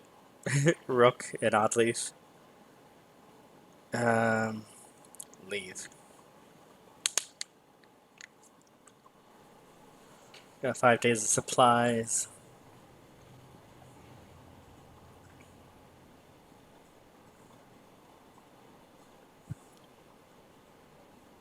There's a town up ahead. That's good. Or at the very least, some kind of settlement.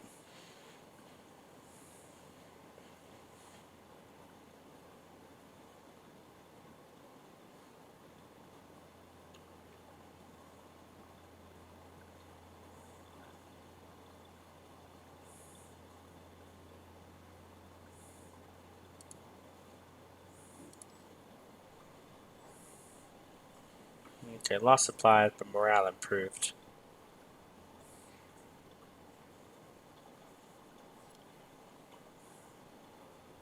Small village here, not named, but it's a village.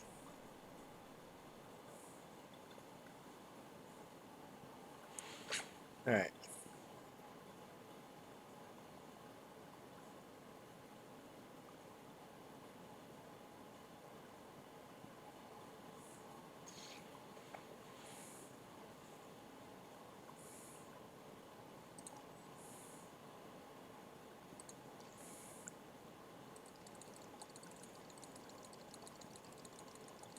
All the supplies. 17 days worth.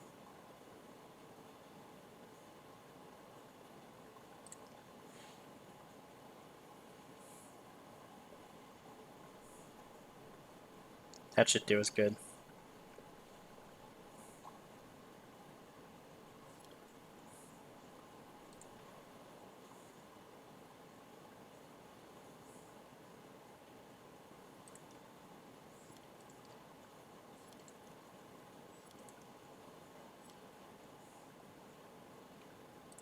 Okay. 12 days worth of supplies, but morale is good.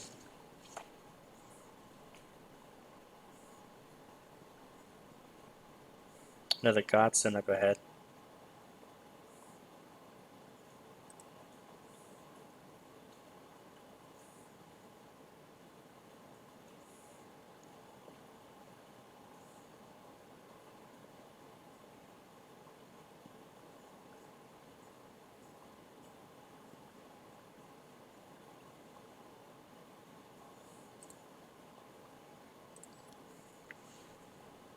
Great.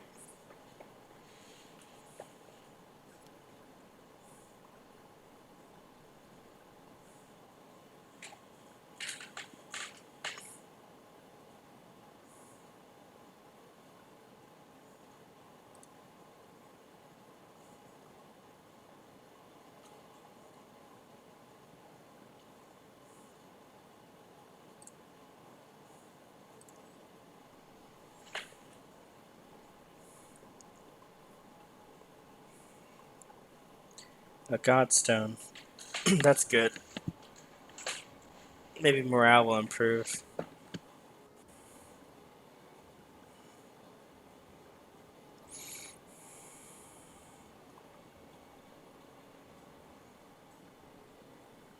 Let's see here. Some kind of warrior god?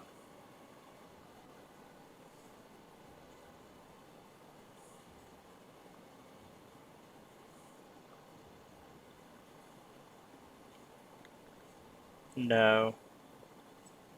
It's like a noble god of protection, maybe?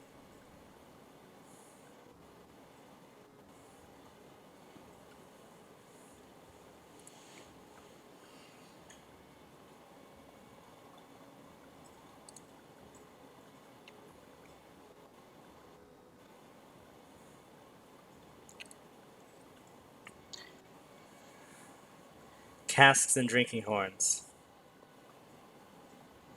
Yeah. He's a god of revelry, like Dionysus or Bacchus. Join Hogan in collecting the berries.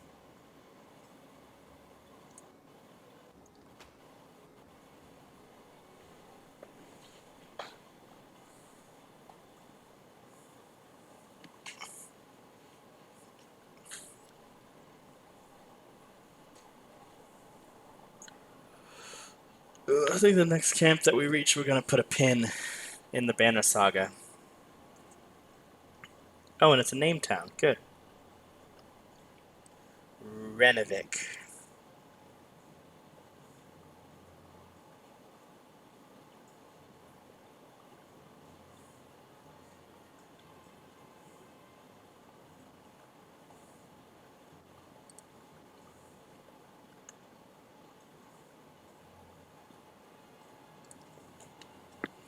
Screw that. No one's going to intimidate me and my crew. I'll take on any bandits that come my way.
Nice.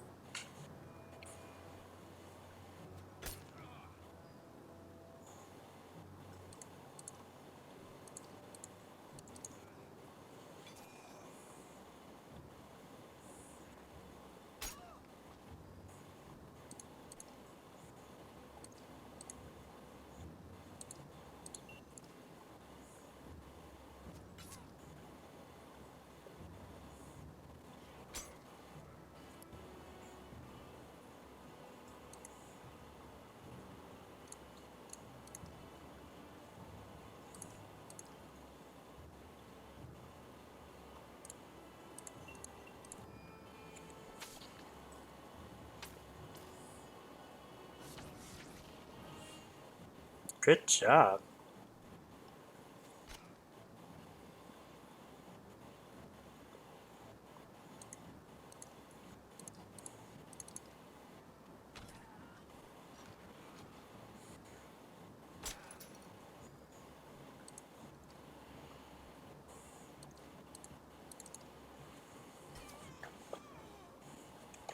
That's what you get messing with my crew.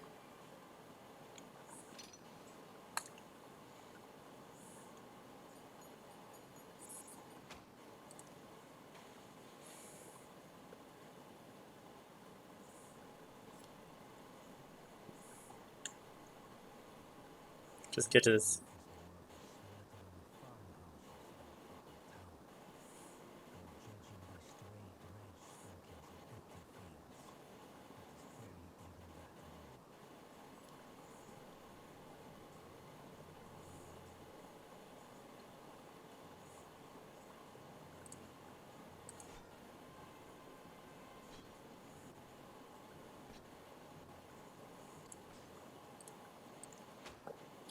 What? Wait. Oh, it's a, it's a Varl.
Man, Rook with those first turn kills.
No.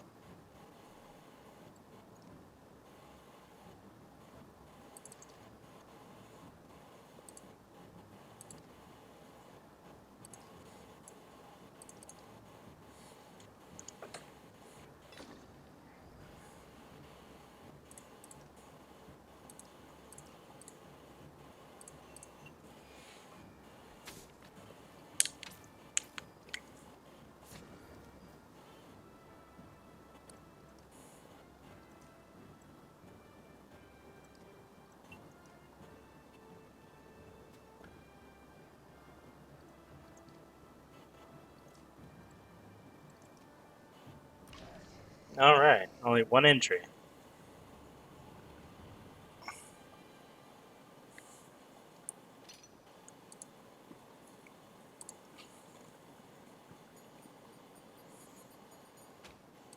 $12 for now, nice.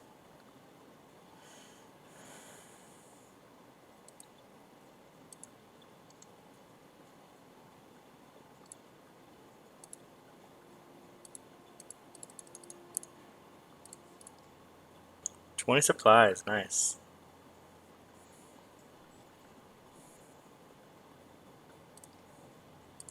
Make camp. Let's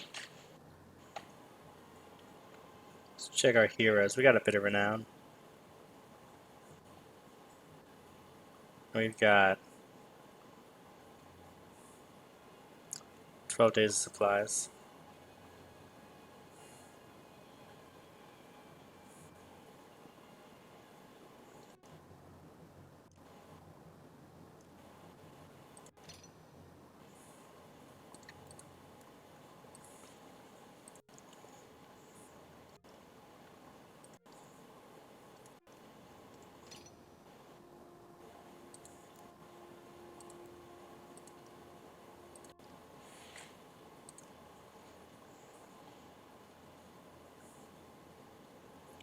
Okay, we're gonna call it there for tonight. This has been really fun. I'm super enjoying the Banner Saga. I'm gonna look forward to playing more later. Um, I'll try and do a Hearthstone in the morning stream tomorrow morning, but no promises. If you want to get notified when I go live, go ahead and hit that follow button up top. Also, you'll be entered into this month's giveaway. I'm giving away a copy of Don't Starve Together. Just a single copy. It's a Steam copy. All the social media down below. Also, there's a different looking button called Spec. That's where I'll be posting my schedule from now on, or try to at least. Oh, hey, you can see the little banner that we selected at the beginning of the game. That's cool. Yeah, it's been really fun. Hope you guys are enjoying this. Until next time, this is Almage, signing off.